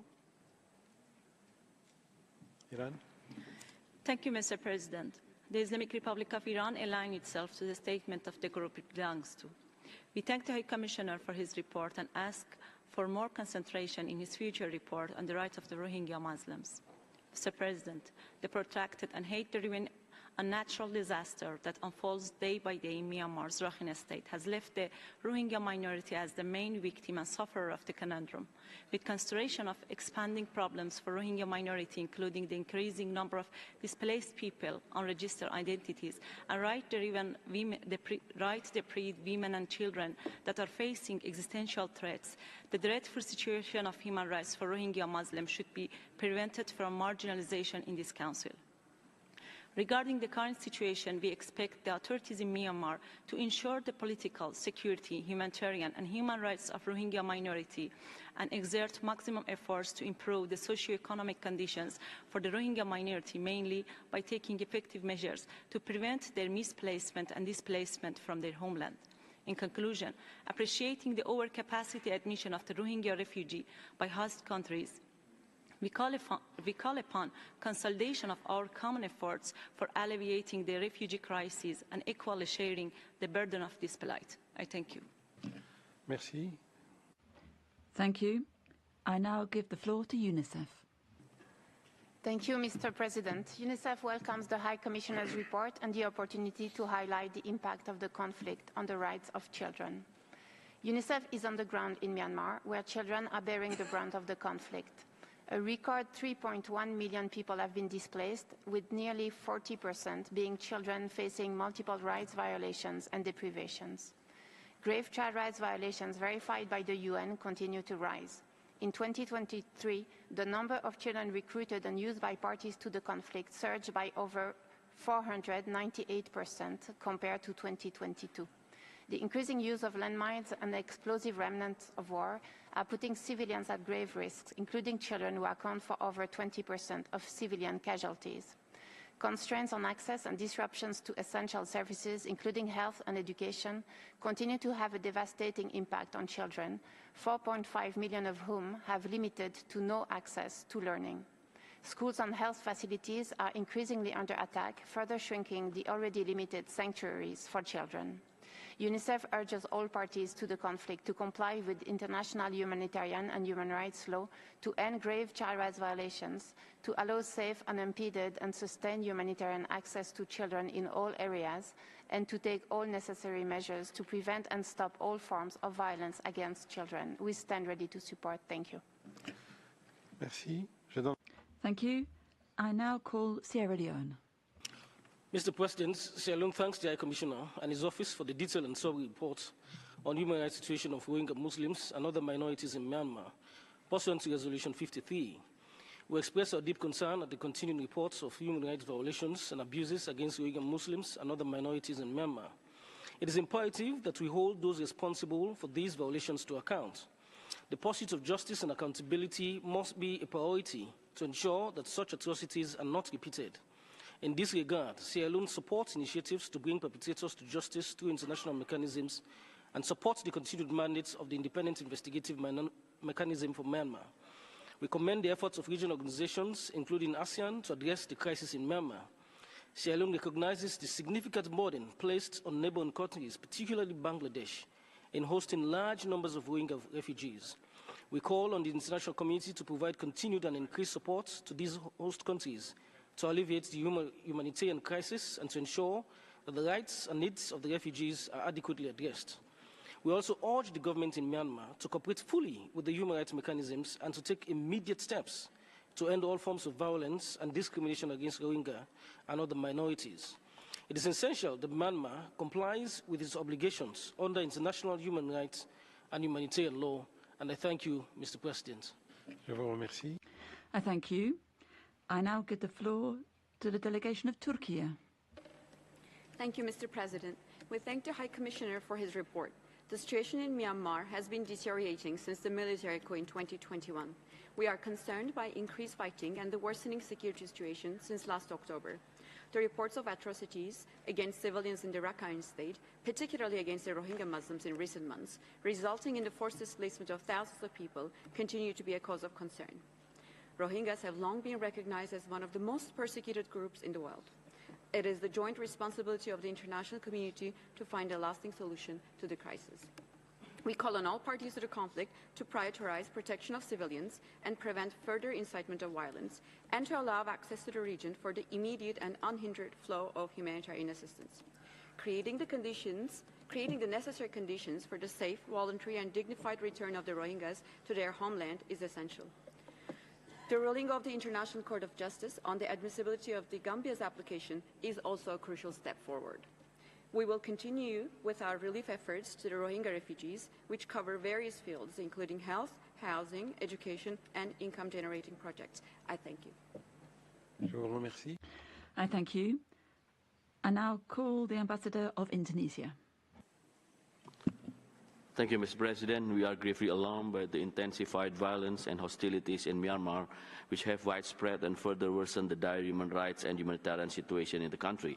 We urge all parties involved in Myanmar to immediately end the violence and take utmost measures to protect the people, including Rohingya, Muslim, and other minorities. Indonesia, as a transit country, has long hosted and assisted thousands of Rohingya from Myanmar, including rescuing the victims of capsized boat off the coast of Aceh last March. We note with concern from the High Commission report that the displacement of the fleeing Rohingya were also compelled by unscrupulous traffickers. The trend, whereas refugees are falling victim of national crime, have only aggravated their vulnerabilities and complicated our efforts in dealing with this issue. Mr. President, as part of the ASEAN Troika, Indonesia will continue to work for ensuring the ASEAN 5-point consensus is fully respected and implemented by Myanmar. And in this vein, we urge Myanmar to pursue comprehensive and inclusive solutions to the crisis that also protect and guarantee the right of Rohingya. I thank you. Merci, Monsieur l'Ambassadeur. I thank you, Ambassador. I now call Spain. Muchas gracias. Thank you very much indeed, President. We align ourselves with the statement delivered by the European Union. We thank the High Commissioner for sharing with us his analysis following his recent trip to the area, and we reiterate the of support and efforts that are being spearheaded by his office, the Special Rapporteur, and the Independent International Investigation Mechanism, to all of which efforts we continue to lend our support. The Human Rights Council must continue to provide an active response to the serious human rights violations that persist in Myanmar. The military authorities must put an immediate end to the attacks on civilian population and to cease repression in the country. Parties to the conflict must put an end to the practice of forced conscription, which is affecting young people, particularly in Rakhine State and in particular the Rohingya, and which is contributing to the exacerbation of tensions between ethnic communities in the country. We thank those neighbouring countries, in particular Bangladesh, which have played host to very many displaced persons who have been forced to flee the country and find themselves highly vulnerable. Spain calls for safe and unhindered access for humanitarian aid, and that must be upheld by all parties. We underscore the important role to be played by the Office in protecting and promoting human rights in Myanmar, and we call once again for a lasting solution to the crisis in that country. Thank you. I thank you, and I'll call the Ambassador of France. Thank you, President. High Commissioner, France thanks you for your report, reminding us once again of the massive and deliberate abuses committed by the army in Myanmar. For more than 3 years now, the army has targeted the people of Myanmar. It has multiplied blind strikes and arbitrary detention, torture, sexual violence against women and girls, and a policy of ethnic and religious cleansing.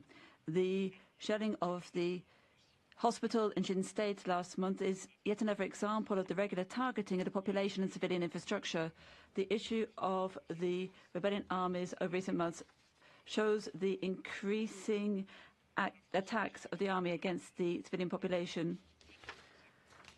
We support the IIMM, which is vital for promoting justice for all victims of these abominable crimes, and we urge the junta to implement Resolution 2669 of the UN Security Council to bring an end to violence, to immediately free the more than 20,000 arbitrarily detained prisoners, including State Councillor Aung San Suu Kyi and President of the Republic Win Myint, and to create the right conditions for safe, dignified, voluntary return of the Rohingya, and more broadly, to sincerely accept the necessary political dialogue which would involve all parties in line with the ASEAN 5-point consensus. We reiterate our full support to the people of Myanmar and their legitimate aspirations for democracy. Thank you. I thank you, Ambassador. As announced previously, the list of speakers for this dialogue is now closed, and I now call the delegation of Maldives. Thank you, Mr. President. The Maldives thanks the High Commissioner for the comprehensive report on the situation of human rights in Myanmar. Mr. President, the Maldives remain deeply concerned over the deteriorating humanitarian situation in Myanmar. The human toll of the recent attacks by the Myanmar military in Rakhine State is appalling. Cycles of violence, repression, displacement, and the risk of famine continue to be the fate of nearly 630,000 Rohingya. The current humanitarian crisis in Myanmar necessitates immediate action to meet the basic needs of all individuals, including access to food and health care. Mr. President, the Maldives reiterates its call for an immediate cessation of violence and for humanitarian access to be granted to create a conducive environment for the voluntary, safe, dignified, and sustainable return of forcibly displaced persons. On this note, let me commend Bangladesh for hosting the Rohingya refugees and the Gambia for its efforts to hold the perpetrators accountable at the ICJ on behalf of the OIC. As an intervening state in their case, the Maldives is ready to work with the Gambia and the like-minded countries to bring justice to the Rohingya. The Maldives also welcomes the newly appointed Special Envoy of the UN Secretary General on Myanmar and supports efforts to foster sustainable peace through close cooperation with ASEAN and neighboring countries. I thank you. I thank you. I now call Colombia.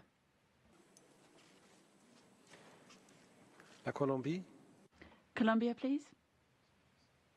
I hope that they're present in the room. I can't see where they're seated. Well, in that case, we shall move on to the delegation of Switzerland. Switzerland, please. President, Switzerland thanks the High Commissioner for his update. Since February 2021, the number of people in need of humanitarian assistance has gone from 1 million to 18.6 million. We call upon all stakeholders to strengthen urgently protection of the civilian population to guarantee rapid, unimpeded access to humanitarian aid. reports continue to be received of grave violations of international humanitarian law and violations of human rights amongst the civilian population, including airstrikes against civilian infrastructure, acts of torture, sexual violence, forced recruitment, and the use of civilians as human shields. And the communities in Myanmar have been subject to forced displacements again. Switzerland condemns firmly all of these acts committed first and foremost by the military armed forces. We underscore the need for credible, transparent, independent, impartial investigations into all violations and abuses.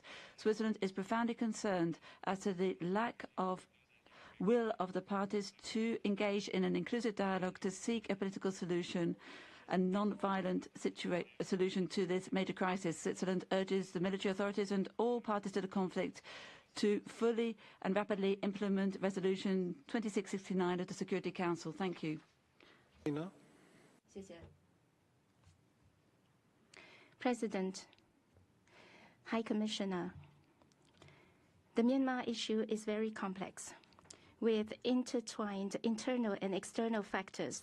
History and reality have proven time and again that only by upholding sovereign equality, non-interference in internal affairs, and other basic norms governing international relations can we truly solve problems, protect and promote human rights. The HRC discussions should help political and social stability in Myanmar, as well as peace and reconciliation by avoiding exacerbating conflicts. Repatriation is the only way out of the Rohingya crisis. As a friendly neighbor to both Bangladesh and Myanmar, China has been active in mediation for a long time and has promoted both parties to arrive at many important consensus on repatriation. Early repatriation is key to improve the relations between both countries and to regional peace and stability. China supports both parties to meet each other halfway despite difficulties and disruption to achieve early repatriation. I thank you, President. I thank you. I now give the floor to United States of America. Mrs. Ambassador, you have the floor. Thank you, Mr. President. Thank you, High Commissioner Turk, for your work drawing attention to the worsening human rights situation in Myanmar through your alarming and illustrative report today. It was devastating to listen to. I can't imagine what it must be to live it. We support your impassioned advocacy in recent weeks to raise the alarm about escalating violence and intercommunal tensions in Rakhine State. The world simply cannot sit idly by and allow the status quo to continue. The United States condemns the reported forced conscription of Rohingya and the targeted destruction of towns in Rakhine, resulting in the displacement of civilians. We call on Myanmar's military, as well as all armed actors, to protect civilian populations in Rakhine and allow for unhindered humanitarian access. The military's continued use of violence against civilians across the country underscores the need for the international community to do more to impede its access to arms and financial resources. We welcome this Council's unanimous adoption of a resolution that calls for states to restrict the Myanmar military's access to jet fuel, and we reiterate our call for all states to prevent the flow of arms to the military. High Commissioner Turk, you have warned that past atrocities could recur in Rakhine. What can member states do to prevent this? I thank you. Thank you, Mrs. Ambassador. The floor now is for Bangladesh. Thank you, Mr. President. Bangladesh thanks High Commissioner for presentation of the report. We express grave concern at the recent reports of burning of Rohingya villages in Butidong township in Rakhine, their forced conscription and their displacement. We call on all parties involved to protect Rohingya and ensure their safety and security. Bangladesh is deeply troubled at the recent shooting from Myanmar targeting its people and property. Internal conflicts in Myanmar must not affect the safety and security of our people and property in the Myanmar border. Mr. President, Bangladesh has been hosting around 1.2 million Rohingya for nearly 7 years, despite various constraints. Sustainable repatriation of to Myanmar of Rohingyas is the only solution to this crisis. We have continued our engagements with all parties concerned for commencement of Rohingya repatriation. We urge international community to come forward to create better conditions, invest in livelihood options for the Rohingya in Rakhine, and thus help reintegrate the Rohingya returnees. In the context of decreasing funding in Joint Response Plan, we call for adequate humanitarian assistance for the Rohingyas temporarily sheltered in Bangladesh. Finally, we urge High Commissioner and his office to keep the Rohingya issue high on the agenda until the accountability and justice is ensured and a durable solution is achieved. I thank you. Thank you. And now give the floor to the Kingdom of Saudi Arabia. Thank you, President. My country's delegation looked at the report of the High Commissioner on the situation in Myanmar regarding human rights with a great deal of interest. We have studied the situation very closely indeed, and we call upon all stakeholders to maintain a national dialogue. We confirm our firm position to support civilians in Myanmar, in particular the Rohingya Muslims. We call upon their security and safety to be guaranteed and their fundamental rights to be respected. Their right to citizenship, full citizenship, and the return to their homes. From the start of the conflict, we have seen Rohingya who have been hosted in our country, to whom we have provided education to children, healthcare and housing, and we supported the Rohingya population in several countries, ensuring the appropriate conditions to meet their urgent needs. To conclude, we shall pursue our cooperation with the international community to make sure that the Rohingya have the right to live in peace and security at home. President, Russia continues to pay close attention to the situation in Myanmar. A serious factor of the further degradation of the situation in this country is the political and diplomatic and financial support for anti-governmental forces by the collective West. These kind of acts considerably complicate the prospects of a return to a calm situation in the country, politically and socially. In its conditions, we are against the use of multilateral fora, including the HRC, to exert pressure on Naypyidaw and condemn attempts by Western countries to politicize this matter. As before, we see the task of the international community to facilitate the settlement of the crisis in Myanmar without interference in domestic affairs. However, the steps of different states are far from pursuing this objective. Rather than an equal and substantive dialogue with Naypyidaw, they prefer sanctions and threats. And introducing unilateral coercive measures harm, first and foremost, the civilians. And given the desires of ASEAN to seek a normalization of the situation, including solving humanitarian issues through providing assistance to the population in need, we call for those efforts to be supported. We call upon all interested states to continue further dialogue being established and to reject politicization of the human rights agenda. Thank you. I thank you. The floor now is for Malta. Malta, you have the floor. Thank you, Mr. President. Malta aligns itself with the statement of the European Union and thanks the High Commissioner for his update. Malta is profoundly concerned by reports of renewed violence and destruction in Rakhine State, resulting in the displacement of potentially tens of thousands of civilians, primarily Rohingya. We urge the Myanmar military and all armed groups to cease fighting, protect civilians, comply with international law, and immediately allow full, safe and unhindered humanitarian access. This includes through implementing the binding order of the International Court of Justice for the protection of the Rohingya people. We call on Myanmar to cooperate fully with the IIM, allow unhindered access to investigate allegations and hold perpetrators accountable before impartial and independent courts. We fully support the ongoing work of the Independent Investigative Mechanism for Myanmar in this regard. The people of Myanmar deserve a future where children are safe from recruitment into armed groups, young persons can meaningfully participate in peace negotiations, and the military is accountable to civilians. To realize this, the international community must take action to end the violence and promote civilian rule, democracy and the rule of law in line with Security Council Resolution 2669 and ASEAN's 5-point consensus. Thank you. Thank you, Ambassador. I now give the floor to Belarus.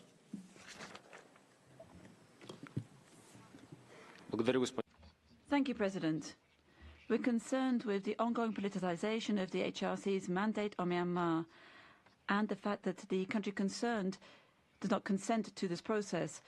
We know that despite the fact that Myanmar authorities provided information, it has not been taken account of in the report, giving a distorted perception of reality in the country, and has cast doubt on the objectivity of the authors of the report. We support the need to take account of the position of Myanmar, and we welcome attempts for intra-regional settlement of the conflict. We call upon all interested countries and organizations to do their utmost to facilitate and promote the efforts of the authorities to normalize the situation and to reject the practice of pressure being brought upon the sovereign state. Thank you. Thank you. I now give the floor to Cyprus. Thank you, Mr. President. Cyprus thanks the High Commissioner for his update and aligns itself with the EU statement. The continued escalations of violence, along with the deterioration of the political, humanitarian and security situation in Myanmar following the 2021 military takeover, is aggravating an already dire situation on the ground, as just presented by the High Commissioner. In the context of the ongoing repression, women and children, especially in the Rohingya community, remain particularly vulnerable to the risk of sexual exploitation, trafficking, gender-based harassment and violence perpetrated by military as well as other armed groups. Deliberately provoked inter-ethnic tensions have ignited distrust and hatred within communities, further exacerbating human rights violations.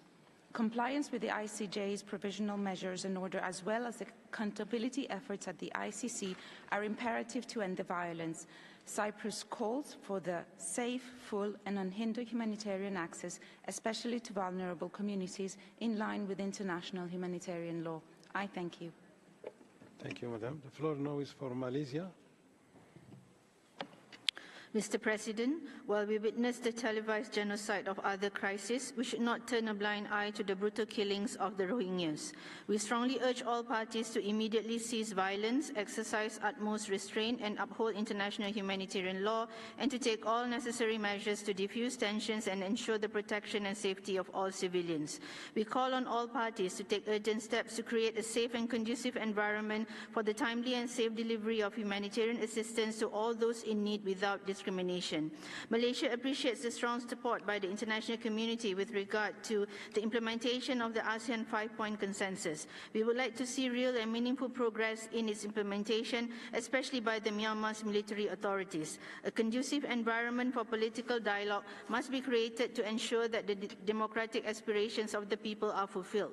The people of Myanmar deserve an inclusive and durable solution to this crisis. Without it, we will witness further expansion of violence, which will hinder the safe, voluntary and dignified return of Rohingya refugees. As the largest host of Rohingya refugees in Southeast Asia, Malaysia continues to bear significant responsibilities, even as we are forced to stretch our limited resources beyond capacity. We recall the principle of proportionate burden and responsibility sharing in addressing the refugee crisis. Signatories of the 1951 Refugee Convention must live up to their obligations by providing equal resettlement pathways for Rohingya refugees to third countries. I thank you. Thank you, Mrs. Ambassador. The floor now is for Georgia. Thank you, Mr. President. And we thank the High Commissioner for his report and subsequent updates. It is worrisome that the latest reports clearly show continuously deteriorating human rights situation on the ground. This calls for an urgent and vital necessity for the cessation of hostilities and provision of humanitarian access to those in need. Georgia also shares concern over the recent escalation of violence, including in Rakhine State and Zagang region, which has resulted in increased death toll among civilians. These circumstances further trigger the forced displacement, and up to this point, continue to leave Rohingya refugees deprived of their ability to exercise the right of safe and dignified return to their homes.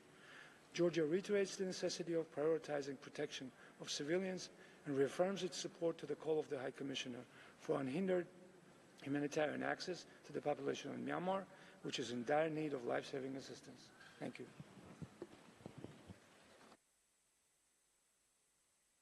I'm sorry. The floor now is for UK, United Kingdom. Thank you. Thank you, High Commissioner, for your report. The conflict across Myanmar is escalating alarmingly, inflicting huge suffering on civilians and driving a devastating human rights and humanitarian crisis. Across Rakhine State, all communities have been targeted by ongoing airstrikes and shelling. The spread of disinformation is stoking intercommunal conflict and dividing communities. Recent attacks in Butidong and in Baimpuyu have fueled further displacement and caused the loss of innocent lives.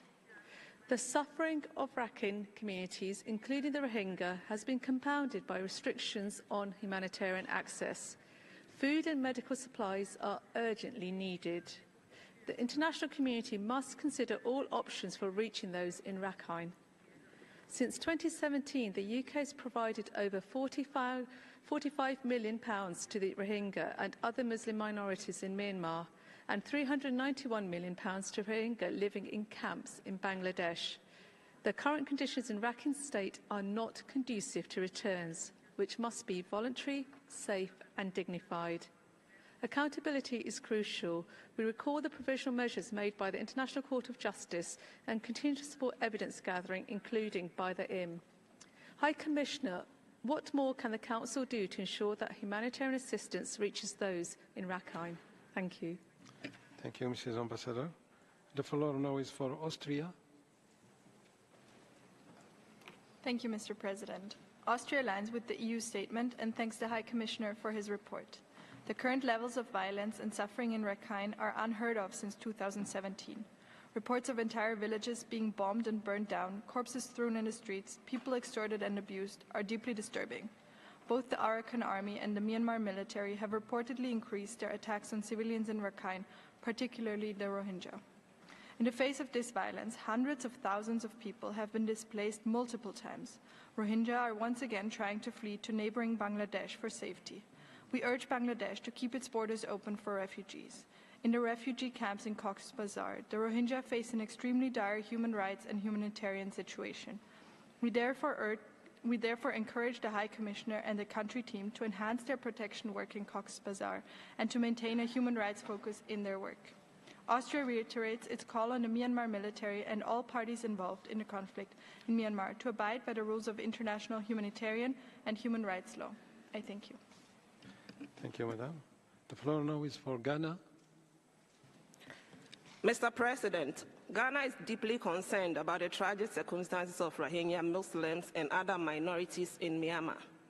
It is regrettable that despite the strong urging by the international community, the authorities of Myanmar have not done enough to find lasting solutions to the complex and delicate issues affecting the welfare of Rohingya population and other minorities, including accelerating the implementation of initiatives to comprehensively address the rolling resentment, distrust, and hostility directed against them. Mr. President, there is simply no justification for any population or a group of people to be subjected to persistent displacement and denied the protection accorded to all persons. We therefore call for the reversal of all discriminatory policies and actions against the Rohingya Muslims and affirm our support for accountability measures to tackle the atrocities and serious violations of human rights, especially those committed against children, girls, and women. In closing, we emphasize that a credible and genuine approach needs to be found to facilitate the voluntary, safe, and dignified return of Rohingya refugees in order to assure a pathway to sustainable peace and long-lasting sustainable stability of Myanmar. I thank you. Thank you, Madam. And now give the floor to Venezuela. Gracias, Presidente. Thank you, President. Venezuela recognizes the complex nature of the situation in Myanmar. We urge continued support for good faith efforts to seek a lasting peace and ensure the sustainable development opportunities for their people. Such an approach must be non-politicized and strictly aligned with respect for human rights, for sovereignty and non-interference in the internal affairs of states. In that understanding, we think that the application of unilateral coercive measures and the imposition of mandates will in no way contribute to resolving the difficulties and crises of the people of Myanmar. To the contrary, such actions could give rise to greater domestic tensions. Venezuela will continue to advocate for the human rights of the people of Myanmar and will continue to support efforts towards peace and reconciliation at the national level in Myanmar. We call for political dialogue as a sine qua non for resolving differences and disputes within the country. Thank you very much. Thank you, Madam. The floor now is for Gambia. Mr. Ambassador. Mr. President, the Gambia fully aligns with the OIC statement and thank the High Commissioner for his update on the human rights situation in Myanmar. We share the High Commissioner's concern about the catastrophic situation of human rights in Myanmar. We strongly condemned the military's systematic denial of the civilian population's basic human rights. Additionally, we share the High Commissioner's concern that the Rohingya people continue to subject to ruthless oppression. As this violates the provisional measures ordered by the International Court of Justice, the Gambia will continue its pursuit of accountability for the ongoing genocidal acts against the Rohingya people and call for continued international support. We condemned all forms of human rights abuses against the Rohingya and other vulnerable populations, whether committed by the military or ethnic armed organizations. Mr. President, we ask what further actions can we take to support a peaceful transition to democracy in Myanmar while also protecting especially vulnerable populations and striving towards accountability for the ongoing perpetration of human rights abuses. And I thank you. Thank you, Mr. Ambassador. The floor now is for India. Mr. President, we take note of the High Commissioner's report on the situation of human rights in Myanmar. We remain deeply concerned over the precarious humanitarian and security situation in Myanmar. As an immediate neighbor and a friend of the people of Myanmar, India has been repeatedly calling for immediate cessation of violence by all sides, release of political detainees, humanitarian assistance, and the resolution of the crisis through constructive dialogue. We reiterate the need to arrive at peaceful solutions that are Myanmar-led and Myanmar-owned. Increased influx of people from Myanmar into our northeastern states and the challenge of transnational crimes such as drug and human trafficking continue to be areas of grave concern. We've always accorded priority to the peace, stability, and development of Myanmar and have been making consistent efforts towards these objectives in the form of humanitarian assistance, people-centric projects, and building capacities in democratic systems and practices, including in the areas of constitutionalism and federalism in Myanmar. India remains steadfast in its support of Myanmar's transition towards inclusive federal democracy. Mr. President, we support the ASEAN-led efforts and the ASEAN 5-point consensus and continue to closely coordinate our policy with ASEAN in this regard. We continue to support the efforts of UN Secretary General in political resolution of the current situation in Myanmar. Thank you.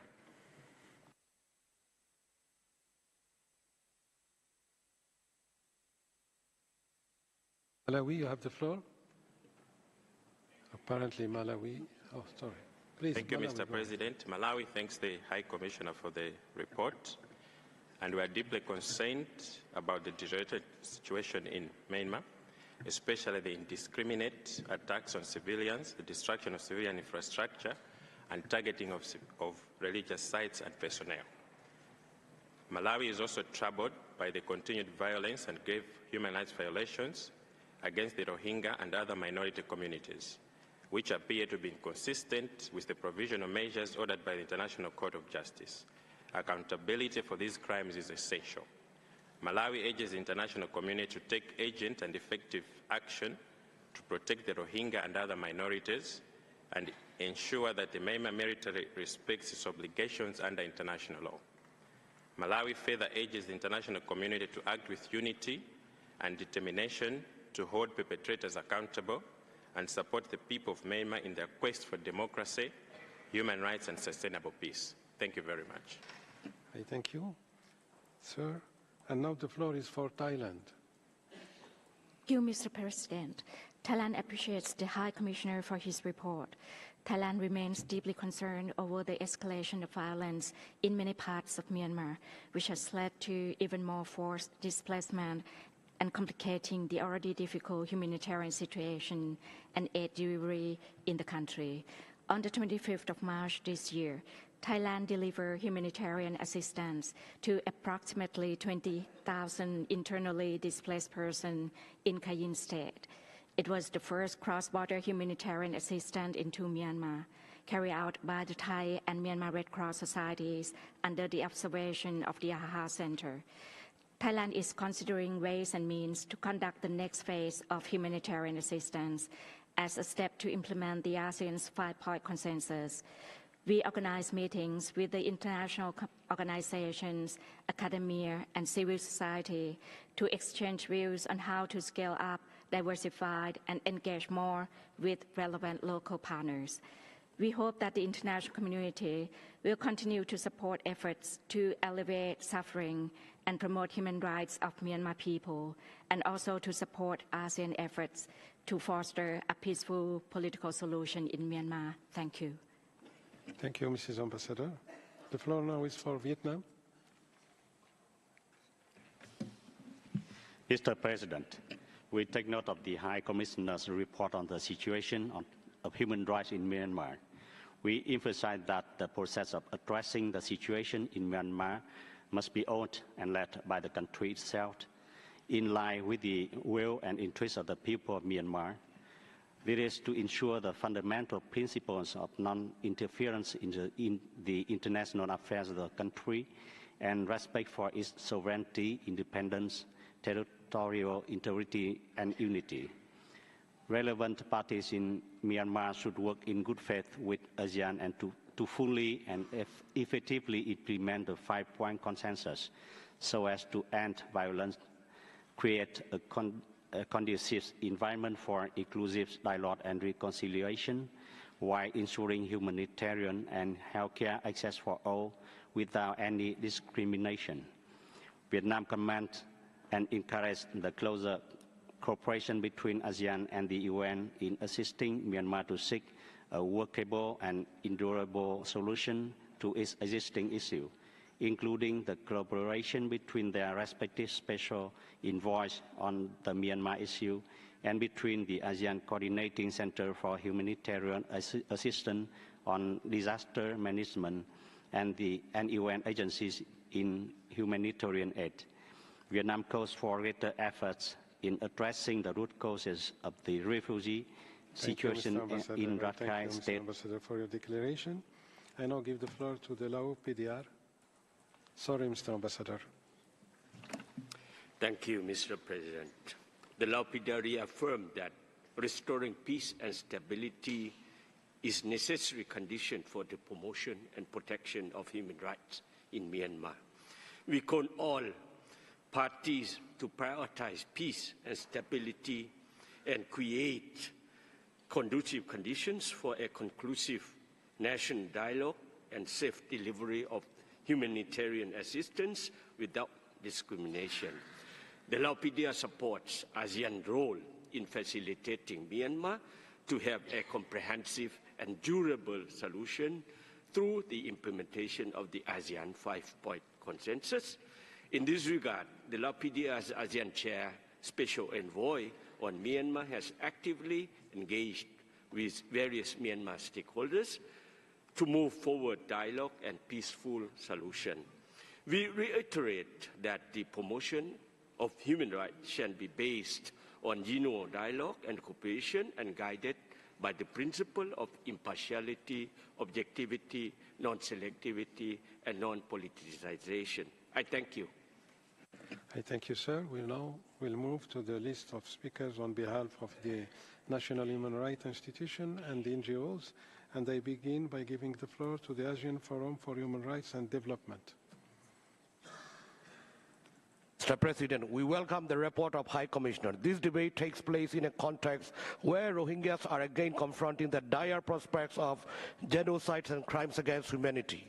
Rohingya villages have been forcefully evacuated by the Afghan army in its escalating war against the Myanmar military. Last month alone, more than 200,000 Rohingya have been forcibly displaced from the villages under the control of the Afghan army. At least 1,500 Rohingya have been killed by the Afghan army since March.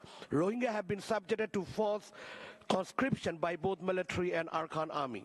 As the High Commissioner report suggests, the current movement in Myanmar offers a vision towards a post-coup unified federal democratic Myanmar. However, without urgent international action to hold the military and Afghan army accountable, Rohingya will not have a place in that future. The rhetoric and actions of the army, which controls majority of Rohingya homeland in Rakhine State, clearly demonstrate that they do not consider the Rohingya as part of Myanmar's future. Once again, the Rohingyas are subjected to the same hateful, discriminatory narratives and incitement. Peaceful and democratic Myanmar requires equal recognition of the ethnic nationality status of the Rohingya, as well as justice and accountability for the continuing genocide against Rohingya and other atrocities in the country through international mechanism, the ICC. We further urge UN President near Mount Township to take urgent measures to deter. Thank you. Now the floor is for. Thank you. The floor is for Civicus. Thank you, Mr. President. Civicus and the Burma Human Rights Network thank the High Commissioner for his report and remain concerned about the state of civil space and the situation of Rohingya Muslims and other minorities in Myanmar. The report reflects our ongoing concerns about the closure of civic space by the junta and thousands of political prisoners, including human rights defenders, that remain in detention on fabricated charges. Many face torture and degraded treatment, and at least 1,700 have died in custody in a climate of complete impunity. We are also concerned about indiscriminate attacks against civilians with weapons applied by a number of countries, the impact of the conscription law.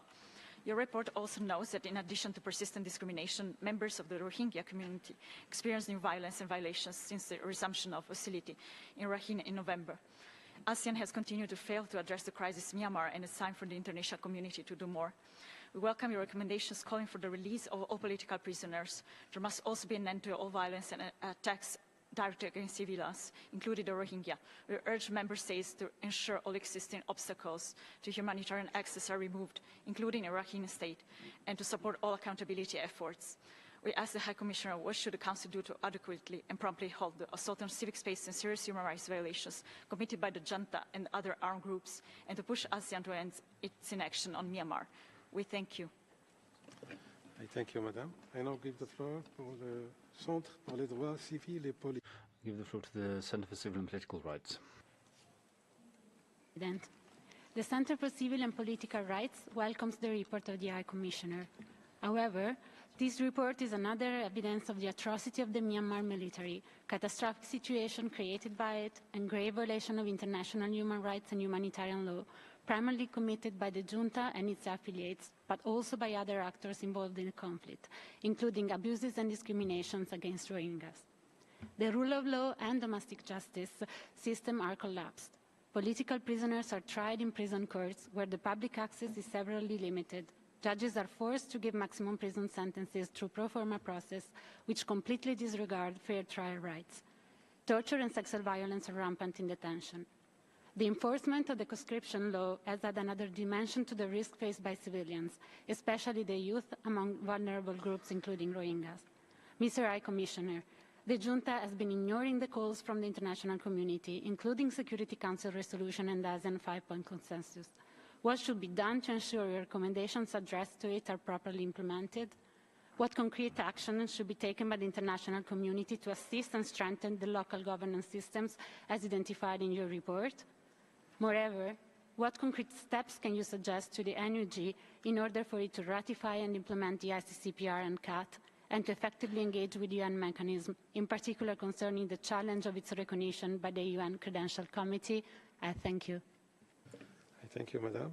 The floor now is for Association Mauna for Human Rights and Immigration. Thank you. We thank the High Commissioner for his report. Ever since the coup in 2021, grave violations of human rights have increased against the Rohingya Muslims and other minorities in Myanmar.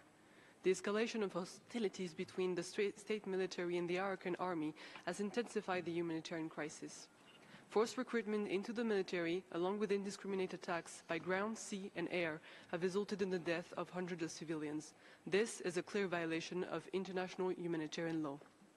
As highlighted in the High Commissioner's report, nearly 2.8 million people have been displaced, both within Myanmar and across neighboring countries. Among religious and ethnic minorities impacted by the conflict, the situation of the Rohingya, who have already suffered discrimination and human rights violation for decades, is worsening as they are now targeted by both parties. Association Mauna and Geneva International Center for Justice call on the international community to increase humanitarian aid for all affected, including refugees in neighboring countries. Rohingya must be granted citizenship full rights and assured a safe return to their homeland. Finally, we support the High Commissioner's call to refer the current situation in Myanmar to the International Criminal Court by the Security Council, with the goal of holding military leaders accountable for committing war crimes. Without accountability, there can be no lasting peace. I thank you. Thank you. The floor now is for Lawyers' Rights Watch Canada by video. Lawyers' Rights Watch Canada and the International Bar Association's Human Rights Institute deplore the catastrophic deterioration of human rights in Myanmar due to the military junta's systematic commission of atrocities against civilians. Over 3 years into the military coup, the junta has increased attacks on displaced and conflict-affected ethnic and minority populations and on human rights defenders and activists.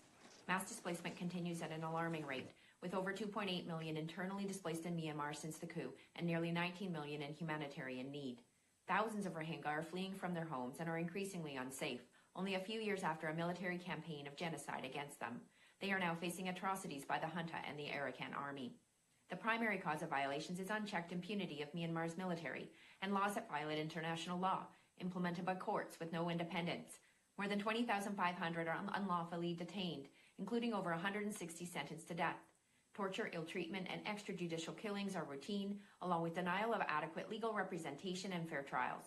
Lawyers face restrictions, threats, prosecution, and arbitrary detention when trying to represent political detainees in unfair closed proceedings. We call on all Council members, observer states, and UN bodies to engage with the National Unity Government, ethnic resistance organizations, and broader civil society to strengthen local governance systems, seize engagement with the junta and stop the flow of weapons, and facilitate the immediate delivery of humanitarian assistance to displaced and vulnerable populations. Thank you. Thank you, Madam. The floor now is for Human Rights Watch. In Myanmar, Bangladesh and across the region, the Rohingya are denied safety and dignity, trapped in cycles of violence and repression while they continue waiting for justice and freedom. In Rakhine State, about 630,000 Rohingya are caught in the crosshairs as Myanmar's junta and the Arakan army battle for control. More than 200,000 civilians have been displaced since the fighting resumed last November. Rohingya villages that were devastated by military atrocities in 2017 are again being targeted in widespread arson attacks. Over the past 7 months, the junta has carried out more than 880 airstrikes. 1/5 of them took place in Rakhine State. Since February, Myanmar security forces have forcibly conscripted 5,000 Rohingya men and boys from across Rakhine and with the support of armed groups from the camps in Bangladesh. Thus, Rohingya who have been denied citizenship and basic freedoms under the military system of apartheid are being forced unlawfully to fight on the junta's behalf. To forcibly return Rohingya refugees to Myanmar amid the ongoing fighting and repression would threaten their lives and risk persecution. Until Rohingya can safely return home, donors should provide funding to meet the needs of the 1 million refugees in Bangladesh and expand resettlement opportunities. Bangladesh should lift restrictions on work, movement and education to ensure refugees have the tools to rebuild their lives. Building durable solutions for the Rohingya and upholding the rights of all people in Myanmar depends on the establishment of a civilian democratic rule, holding the military accountable for its crimes. Thank you. The floor now is for Association Caritative Étudiante pour la Jeunesse. Je vous remercie. Please go ahead. Commissioner, however, we deeply deplore that a number of countries, including those sitting here as members of this very council, remain silent and inactive. And more regrettably, there are even countries and private actors providing the junta with weapons, resources and revenues. It is against this backdrop that, despite repeated reports and mounting evidence over the catastrophic situation in Myanmar, the Myanmar military is still able to commit atrocity and blatant violation of human rights and humanitarian law with the total impunity, whereby completely ignoring the calls from various international and regional bodies. More than 4 years after the coup, the junta continues to target pro-democracy activists, human rights defenders, including lawyers and journalists, and civil society, shrinking civic and political space. For the last 20 years, the world continued to be witness of ongoing many genocides and forced occupation of populations, like in Sri Lanka, where more than 175 Indian Tamils were killed or are unaccounted. And 15 years after, there is no any justice process. In Palestine, where more than 37,000 Palestinians were killed over 100,000 were injured for just 8 last months. Mr. President, the United Nations member countries have to find a way to save those innocent people and victims, and need to take a powerful international justice mechanism. Mr. High Commissioner, how many updates, reports and calls need to be made? How many people must die and suffer in order for the international community to take stronger and coordinated and decisive action to end this crisis and to save millions of people in Myanmar? Thank you, Mr. President. Thank you. Now, the last speaker would be Legal Action Worldwide. Mr. President, distinguished representatives, we thank the High Commissioner for his report. We are deeply alarmed by the ongoing human rights crisis affecting the Rohingya both in Rakhine State, Myanmar, and in refugee camps in Cox's Bazar, Bangladesh. In Rakhine State, fighting between the Myanmar military, the Arakan army, and Rohingya armed groups has escalated to a shocking level. Facing mounting losses, the military has resorted to forcibly conscripting and coercing Rohingya to fight against the Arakan army and to act as human shields, putting Rohingya communities at further risk of further reprisals from civilian and armed actors alike. Thousands of Rohingya are now caught in the middle of ongoing hostilities and are displaced as their villages are destroyed. This crisis extends to the refugee camps in Cox's Bazar, where nearly 1 million Rohingya face routine abduction and extortion by armed groups. Legal Action Worldwide has received first-hand reports indicating that simply leaving your shelter puts Rohingya men and boys at risk of forced recruitment. While no ethnic peoples have been unaffected by the ongoing fighting, we are deeply concerned with the military's systematic campaign to fuel ethnic tensions that leave the Rohingya more vulnerable to intercommunal violence. Propaganda and misinformation directed against the Rohingya is rampant and reminiscent of the vicious narratives used to incite horrific violence against the Rohingya in 2012 and 2017. High Commissioner, what specific steps can Member States take to ensure protection for Rohingya civilians, both in Rakhine State and refugee camps in Cox's Bazar, and what specific actions is your office undertaking to pursue accountability? Thank you. I thank you. As announced, that was the last speaker on my list for this dialogue. I now give you back the floor, Mr. High Commissioner, for your interaction with the Council and its membership, and also for your concluding remarks. You have the floor, sir. Merci beaucoup, and thank you all very much for contributing to this interactive dialogue. I took good note of the fact that it was indeed a cross-regional response, and that is indeed very important, because we need to make sure that the message is loud and clear to the military in Myanmar that the world is watching, and action needs to be taken. And if one just looks at the statistics, horrific statistics, it makes it abundantly clear that this is an issue that has not only domestic implications for the people of Myanmar, but also already regional implications and global implications. The violence that affects, out of 333 townships, 255. So 255 townships out of 330 are currently affected by violence since the military coup in February 21. We have over 18 million people in need of humanitarian assistance. I already mentioned the 3 million people internally displaced. We have 15.2 million people facing acute food insecurity, and we have an estimated 25 million people living under the poverty line. We have over 1 million refugees, Rohingya refugees from Myanmar in Bangladesh, a couple of 100,000 in Malaysia and elsewhere. So anyone who would say that this is a matter of domestic concern is certainly proven wrong by the very statistics that I have just mentioned, but also by the result of the impact that the crisis had on neighboring countries and beyond. There is I think one delegation mentioned this in particular, there's a specific gender dimension to it. The gender impact of the coup has been tremendous. It continues to worsen. At least 185 girls and 841 women have been killed by the military since the coup. 5,536 have been arrested. These are our statistics. It may mean that there is only the tip of the iceberg. Of the 167 individuals that were sentenced to death by military-controlled courts that deny any guarantee. 16 are women. Sexual violence is reported as rampant, although fears and shame prevent a proper quantification of these crimes. And when it comes to the internally displaced, half of them, 1.5 million, are women, and of the displaced population are women and girls. They have no or only limited access to education and health, and in several parts of the country to shelter and food. Recent reports of the initiation of forced conscription by the military involves also women under the military law, which obviously exacerbates all these existing concerns. It is absolutely clear that humanitarian response as a whole has to be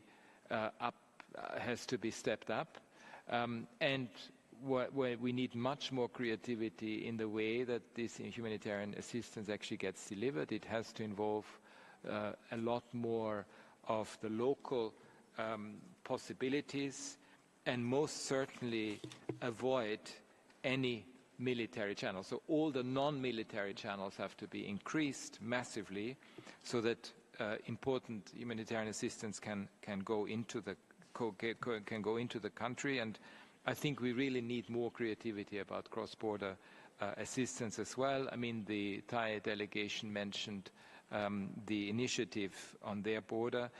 The ASEAN support absolutely needs to be built up, but also the UN and ASEAN humanitarian assistance needs to be particularly strengthened.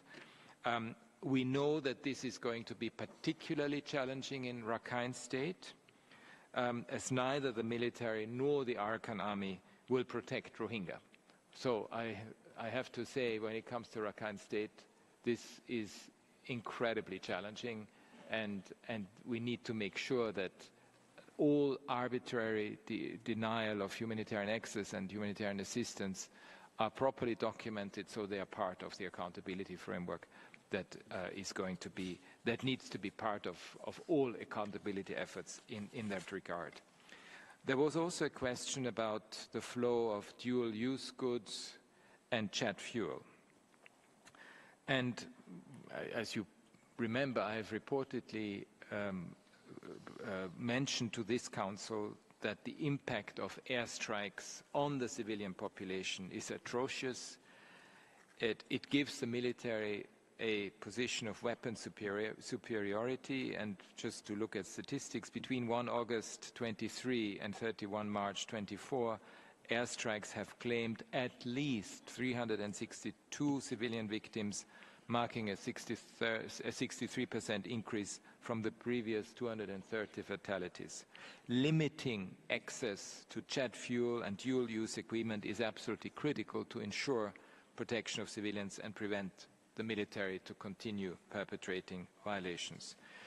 I've also mentioned in my oral update, but also in the report, the emergence of governance structures at the local level that have started to fill the gap to promote the rights of people through the provision of essential services. They need to be supported and encouraged. There needs to be, again, more creativity about multiple funding models. We have seen participatory models emerge, and particularly, as I mentioned, in Kaya State, that in fact there are capacities at the local level to forge, in a way, a new Myanmar society that I have been talking about. Women's leadership has played a very important role in that regard. So I really call on all states to increase engagement with the NUG, with the local governance structures, but also with all the civil society organizations and the human rights defenders that are inside and outside of Myanmar, and to engage in this visioning exercise that I have mentioned also in the past. Accountability is absolutely critical. There's no doubt about this, and both the ICJ, the International Court of Justice, as well as the International Criminal Court processes are vitally important, and I commend the Gambia in this regard. I urge all states to cooperate more with the IIMM, the International Independent Investigative Mechanism for Myanmar, so that they can access new evidence, but also new sources of information. And as I have said in the past, it is time for the Security Council to broaden the referral of the whole situation to the International Criminal Court. We know that ultimately, to get out of this current crisis, Myanmar will need a comprehensive transitional justice process to achieve achieve reconciliation and also more social cohesion. I also wanted to mention particular social media platforms, because what we see, especially in Rakhine State, but also in other parts of Myanmar, is the fueling of hate speech, dehumanizing language, especially between the two communities in Rakhine and Rohingya in Rakhine State. I think more efforts have to go into ensuring that this hate speech is not becoming viral on social media platforms. I know from my own experience when I was in 2015 in northern Rakhine State in Mongdao, it was actually during Ramadan, and I was able to break fast between both communities, the Rohingya and the Rakhine communities. It was still possible to do that. So there is indeed the possibility for social cohesion. Unfortunately, because of the divide and rule type of approach, but also because of social media, we have seen a deterioration when it comes to the intercommunal cohesion. But it is possible to reconstruct it. I have never, and this goes back to my mission that I've just undertaken to Southeast Asia, it was really encouraging to see when you actually meet with the refugee communities, it was possible to meet with all of the representatives.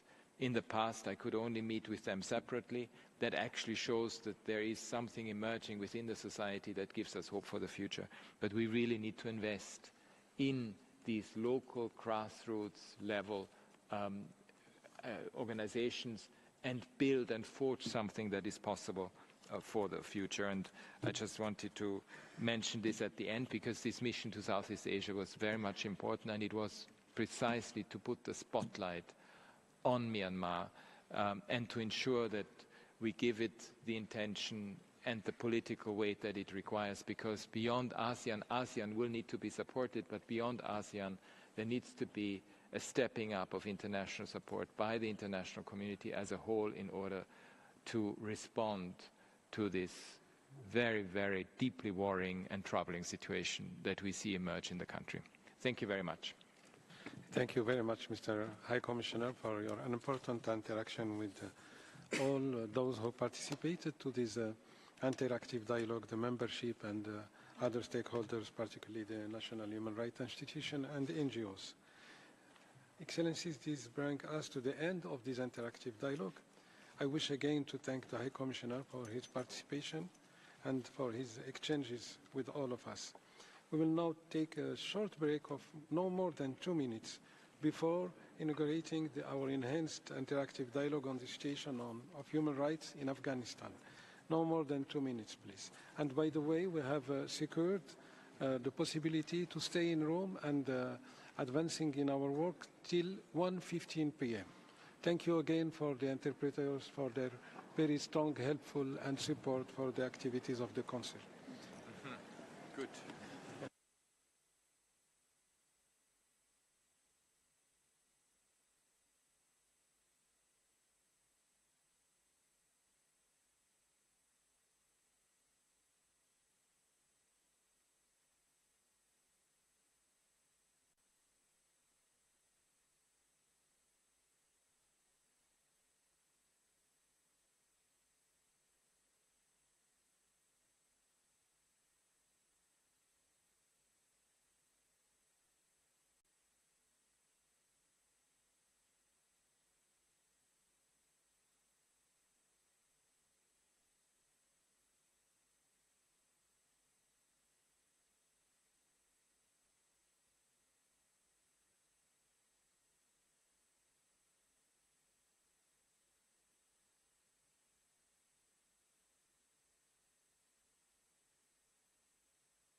Ambassador. Hello, good morning.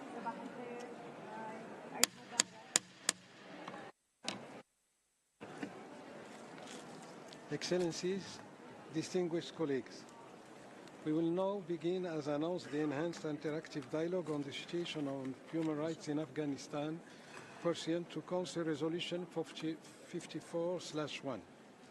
Exceptionally, interpretation into Dari will be available this meeting.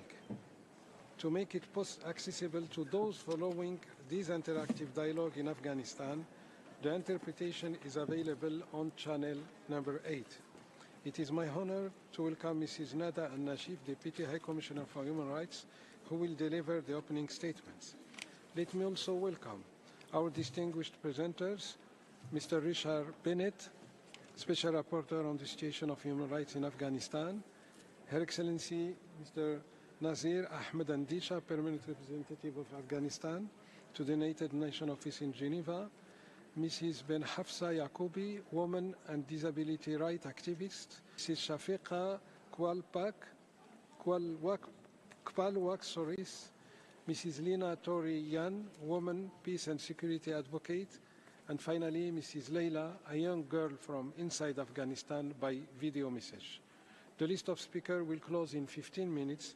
I now have the honor to give you the floor, Your Excellency, Deputy High Commissioner for Human Rights, for your statement in presentation of this interactive dialogue. You have the floor, Madam.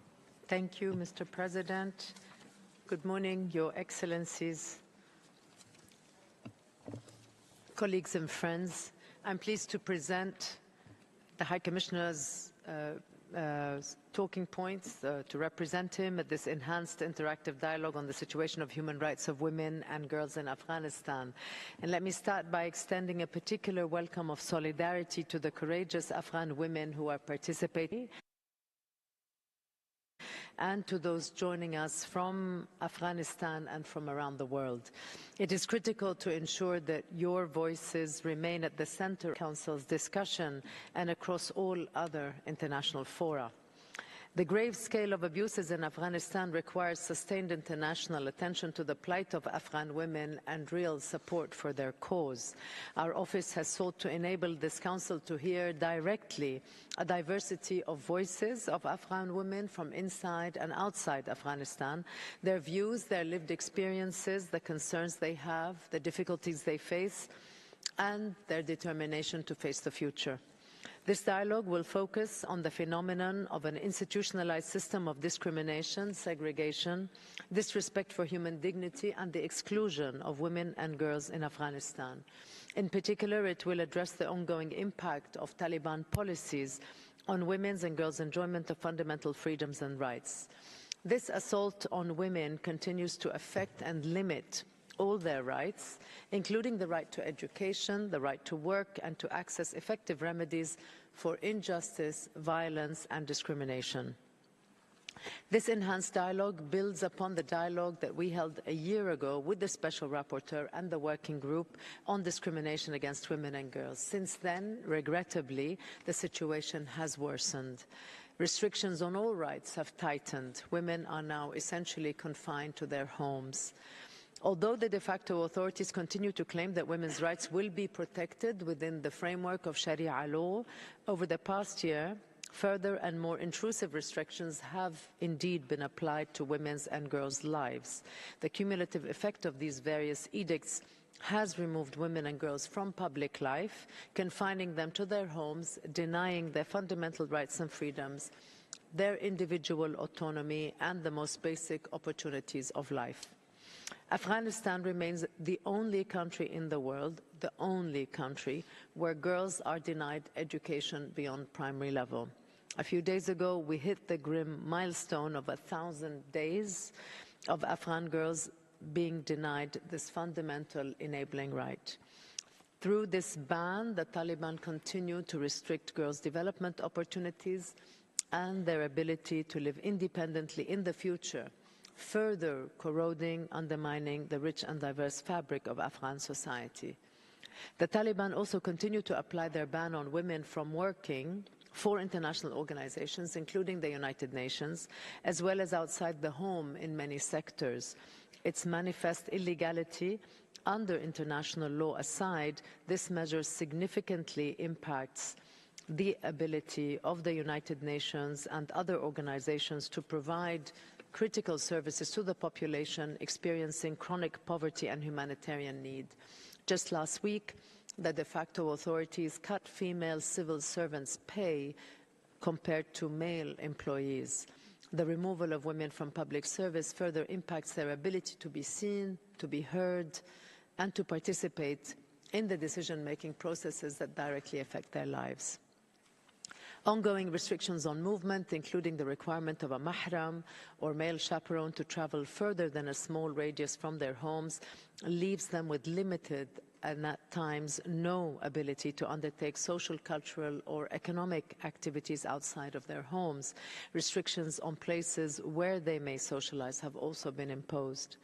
Our office welcomes the report of the Special Rapporteur on the situation of human rights in Afghanistan, which highlights this systematic and all-encompassing set of restrictions that women and girls continue to face.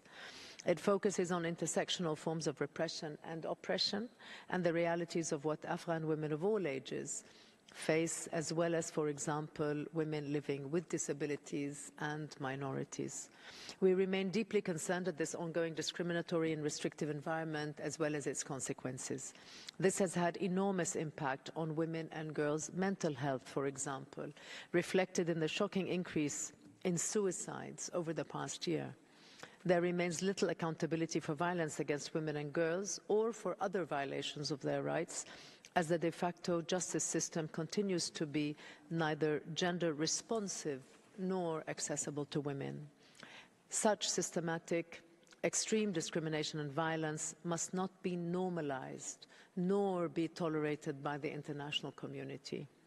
I hope that today's dialogue will lead to a consolidation of our agreement on the need for concerted action by this Council and the wider international community.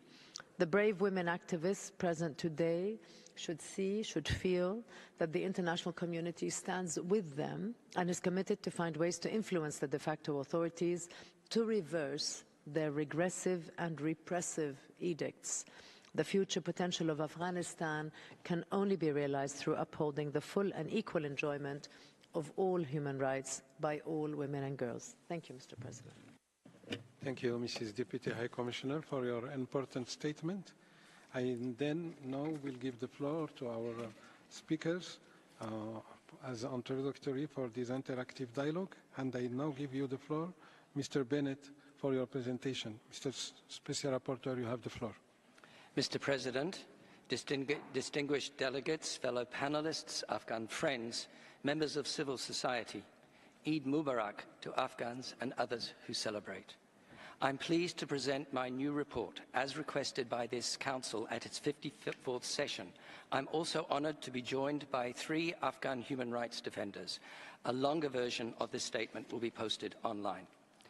My new report builds on and deepens the findings of my joint report with the Working Group on Discrimination Against Women and Girls on the Taliban's discriminatory and misogynistic policies. Following extensive research, consultation and analysis, it finds that the Taliban's institutionalized system of gender oppression, established and enforced through its violations of women and girls' fundamental rights, is widespread and systematic and appears to constitute an attack on the entire civilian population, amounting to crimes against humanity. This attack is intensifying. The Taliban system of discrimination, segregation, disrespect for human dignity and exclusion is pervasive, methodical, and imposed through edicts, policies and enforcement, sanctioning severe deprivations of fundamental rights, each systematically interacting with others, creating a mutually reinforcing architecture of oppression. Since last June, the de facto authorities have issued at least 52 edicts that intensify restrictions on Afghan women and girls, which are increasingly enforced, sometimes violently. The institutionalized deprivation causes profound gendered harm spreading across Afghan society and cascading down through generations. Women and girls excluded from the education system faced heightened risks of forced marriage and debt bondage. Day by day, Afghanistan is being deprived of its future women engineers, journalists, biologists, politicians and poets, to name a few. Systematic restrictions of women's right to work and freedom of movement has robbed them of their financial autonomy, forcing dependence on male relatives. Families have plunged deeper into poverty, with increased reports of depression and suicide among women and girls. Against this backdrop, I admire the ingenuity and determination of Afghan women who continue to find ways to sustain themselves and their families. Afghans with intersecting marginalized identities, including people with disabilities, LGBTIQ persons, and those from ethnic, religious, and linguistic and other minorities, faced heightened discrimination and violence. I ask the Council to consider the impact on Afghanistan's children. What will be the effect on all Afghans, but particularly on girls and boys, of the erasure of strong female role models outside of the home? What conception of the world and of themselves do girls have when they have no memories of women thriving independently from men? And what type of men do boys raised within an institutionalized regime which has systematically disempowered women and girls grow into? Mr. President, the violations against women and girls in Afghanistan are so severe and extensive, I have concluded that they may amount to crimes against humanity, including gender persecution. In my consultations with Afghan survivors, particularly women, they emphasize that the term gender apartheid most accurately describes their experience and are calling for its recognition as a crime against humanity. I also consider that this system of domination and oppression of women and girls should propel discussion on codification of gender apartheid as a crime against humanity and as a human rights violation, defined in a gender-inclusive way. We must ensure that all victims and survivors can access justice for the totality of crimes committed against them. The gravity and scale of the crimes can't be overstated. We have a collective responsibility to challenge and dismantle this appalling system and to hold those responsible to account. No single approach is likely to be effective on its own. What we need is an all-tools approach centered around 4 key pillars: justice and accountability, incorporating human rights and women's voices in political processes and diplomatic engagement, bolstering documentation, and reinforcing protection and solidarity for Afghan women, girls, and human rights defenders. In 12 days' time, a major meeting will take place in Doha. This offers an important opportunity to affirm that the rights and voices of women and girls will not be sidelined. I reiterate the importance of ensuring that civil society, including women, are meaningful participants in the meeting and that women's rights are central to discussions. For the credibility and sustainability of international engagement, it's vital that it is underpinned by principled human rights-centered approach. The Taliban are not recognized as a government and should not be treated as such. They must not be allowed to dictate the terms of UN-hosted meetings. Meaningful and sustained improvements in human rights must form a central part of any way forward for Afghanistan. Failure to learn the lessons of the past and sideline human rights could have devastating and long-lasting consequences. Mr. President, the Taliban's institutionalization of its system of gender oppression should shock the conscience of humanity. It's incumbent upon us all to take decisive action, to stand with Afghan women and girls, hold the perpetrators accountable, and restore dignity, equality, and justice for all. I thank you. Thank you, Mr. Special Rapporteur, for your insight and highlights on the situation of Afghanistan as presented by you under your own mandate. I now give you the floor, Excellency Nasser Ahmed Andisha, Ambassador of Afghanistan and PR, for your presentation. You have the floor, sir. Thank you. Shukran, Mr. President. Thank you very much. Colleagues, Excellencies, ladies and gentlemen. We welcome the latest report by the Special Rapporteur on the phenomena of an institutionalized system of discrimination, segregation, disrespect for human dignity, and exclusion of women and girls under the Taliban. As credible reports and eyewitness testimonies indicates, Afghanistan has fallen into a state of darkness and repression, marked by severe and systemic violation of fundamental human rights, institutionalized discrimination and exclusion, along with instances of torture, degrading, and inhumane treatment are prevailing. No doubt, Afghanistan under the Taliban rule faces one of the most serious institutionalized human rights crises in the world, particularly for women and girls, and it's increasingly worsening. Mr. President, Excellencies, let me draw your attention to something very serious.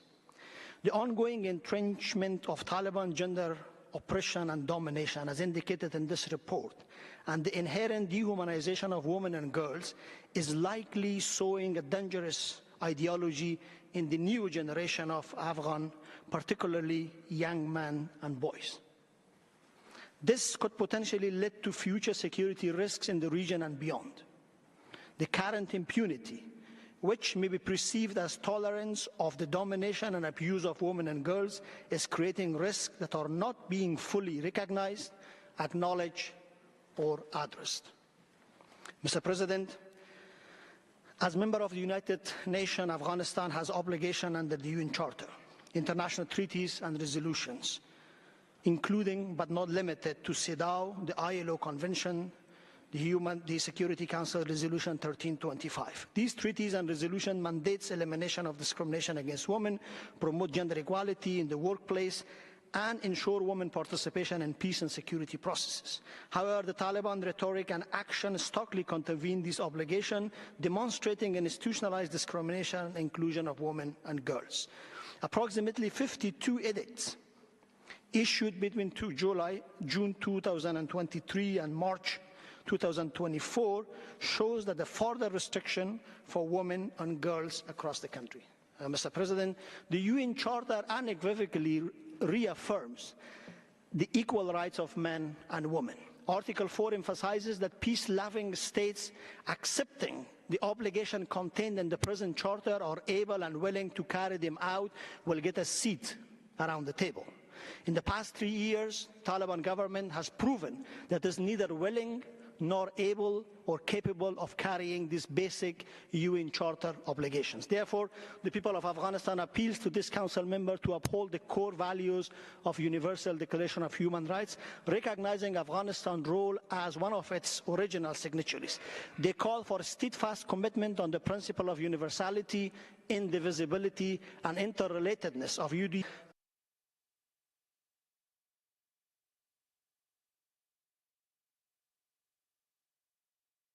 Under the Taliban rule.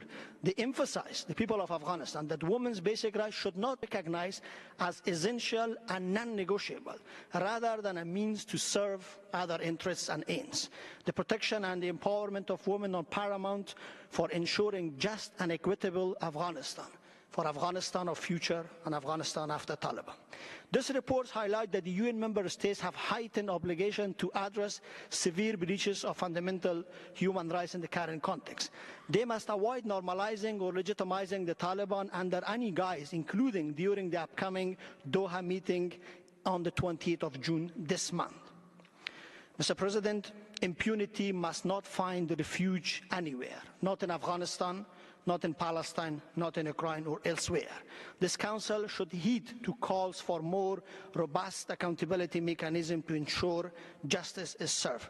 Mr. President, this report once again shows that the worsening of unprecedented situation of human rights in Afghanistan demands full accountability. Special procedures, mandate holders, and the treaty bodies are urged to monitor and coordinate efforts closely. States engaged with the Taliban must demand human rights respect and include women in their dialogues. Finally, Mr. President, I emphasize that the gender apartheid should be recognized as a crime against humanity, and we call for an independent investigative mechanism by this Council that reflects the gravity of the situation in Afghanistan. And I thank you very much, Mr. President. Thank you, Mr. Ambassador, for your presentation. I now give the floor via video to Ms. Leila for her presentation.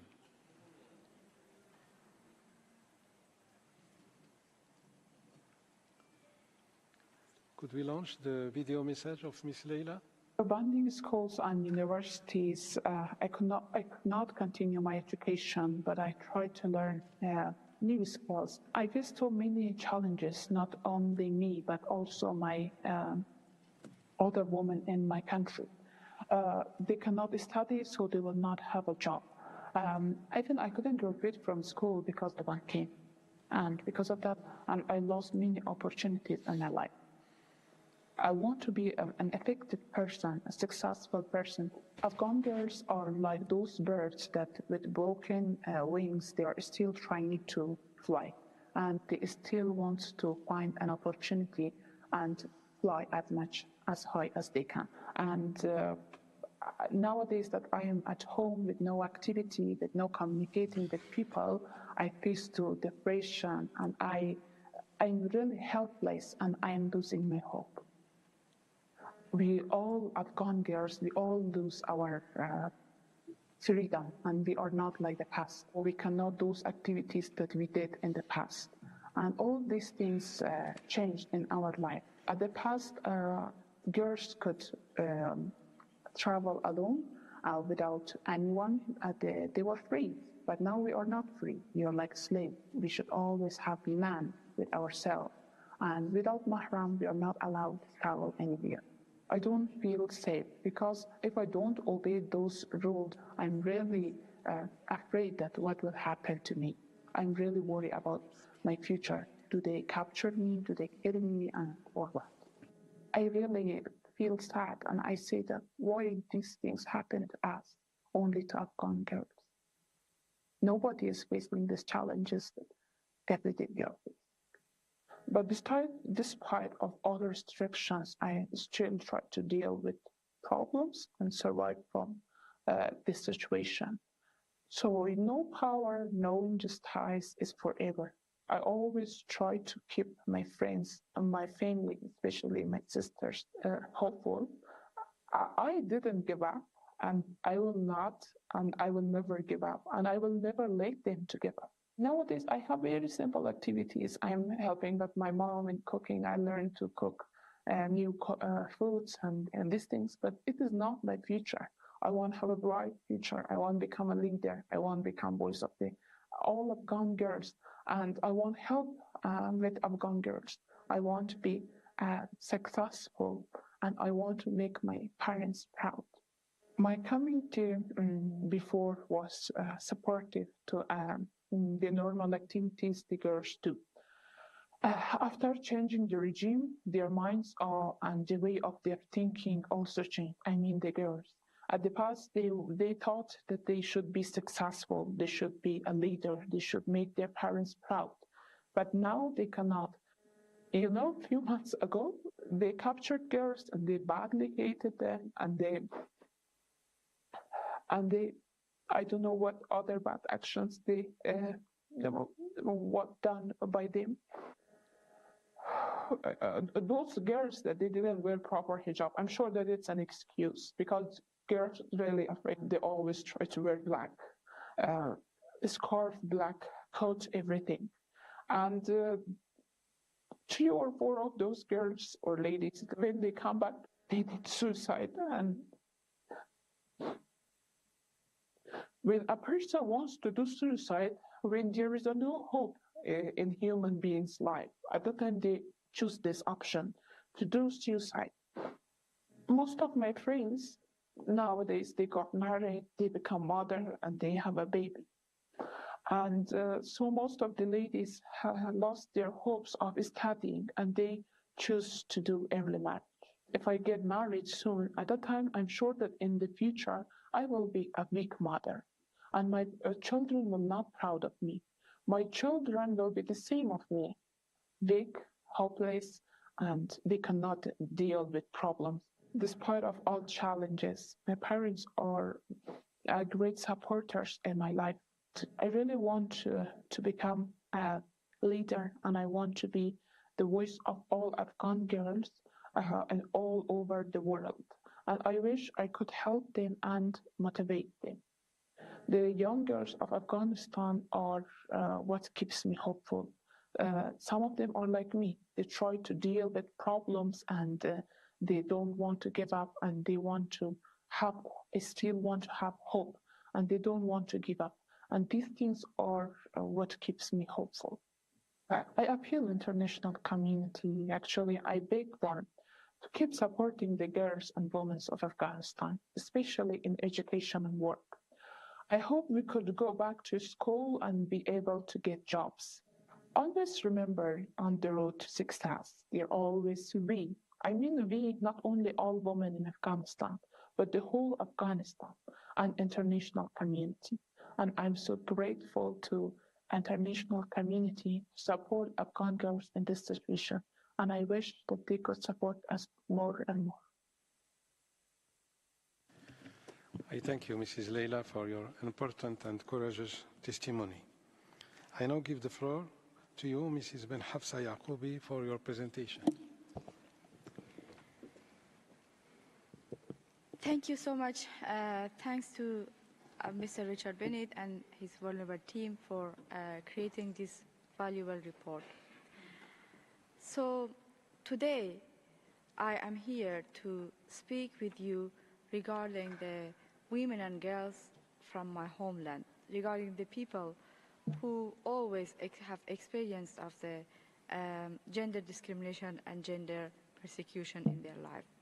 Yes, Their Excellencies, I know the texture of traditional and patriarchate of our society, but within past 20 years leading up 2021, at least we had some support of international society and we had our local constitution.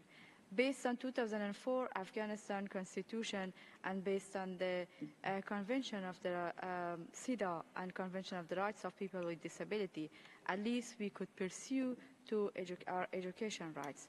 We had the chance to pursue to some of our rights. We could walk without the fear of getting detected or going to detention center or being tortured within the then government. But unfortunately, after Taliban's second takeover, Afghanistan got like a dark place and a vast prison for all Afghanistan people, specifically women and girls. Yes, we women and girls are experiencing like systematic gender apartheid within these 3 years.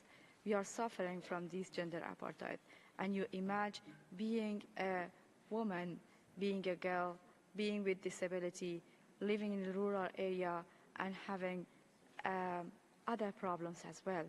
I'm trying to draw your attention to a woman life which I named her Amina.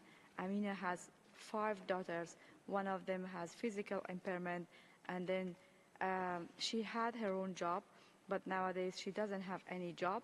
She's at home, and the thing that she is worried about it, she told me that she wanted to at least have one day without worry regarding her daughters, not to be obliged to go to forced marriage just because of their poverty and because of their disability. Ladies and gentlemen, I just must to acknowledge, based on the high technology and based on the lots of immigration which is happening, the extremism and the radicalism which is happening in Afghanistan, not staying inside Afghanistan borders, and it will affect far and wide different countries, regional and unfortunately other international or other, all international communities. I'm going to say we all Afghan citizens who we are inside the country or we are waiting in a bridging countries for our last destiny, and even the people who are in the third country and we are living in exile, we all of us victim of radicalism, victim of gender apartheid, victim of problems, challenges with the ruling system made for us. But still, we have the power. We have the power to make the de facto government responsive one, not only for Afghanistan nation, but for all international society. So let's join hands together to make Afghanistan a better place for all women and girls and for all nations. For this, we request, 1, no retreat from international accepted human rights law and regulations while engaging with the Taliban. Dear President, we, women and girls from Afghanistan, we ask you to please, while the international society wanted to engage with the Taliban, do not have any setback We do not want to see any setback from the accepted human rights rule and regulars. We need our own rights based on the international documents, based on the international regulars and laws. Afghan women and those who are more marginalized, like people with disability, all Afghanistan citizens, they want to see, they want to be represented within all peace process or all peace process building or making any strategic plan for the future of Afghanistan. We all need to be heard. Afghan women, sound need to be heard, and we all need to be there. We all need to be heard from international society, and the Taliban need to know that that land, Afghanistan, is not just for them. We all Afghanistan people need to be there. Our voice need to be there. And the third recommendation from our side is that while your international society sending humanitarian assistance there as a response to this crisis, so having a contribution or an engagement with vulnerable people, including people with disability, and women should be a precondition from the donors. So let's join hands together again to make all world a much better place for all women and girls, including my land, Afghanistan. Thank you. Je vous remercie, Madame Yacoubi. Thank you very much, Madam. Excellencies, ladies and gentlemen, time has not been on our side. We will have to stop things here. We will resume at 3 p.m. with the 2 remaining presentations by our invited panelists.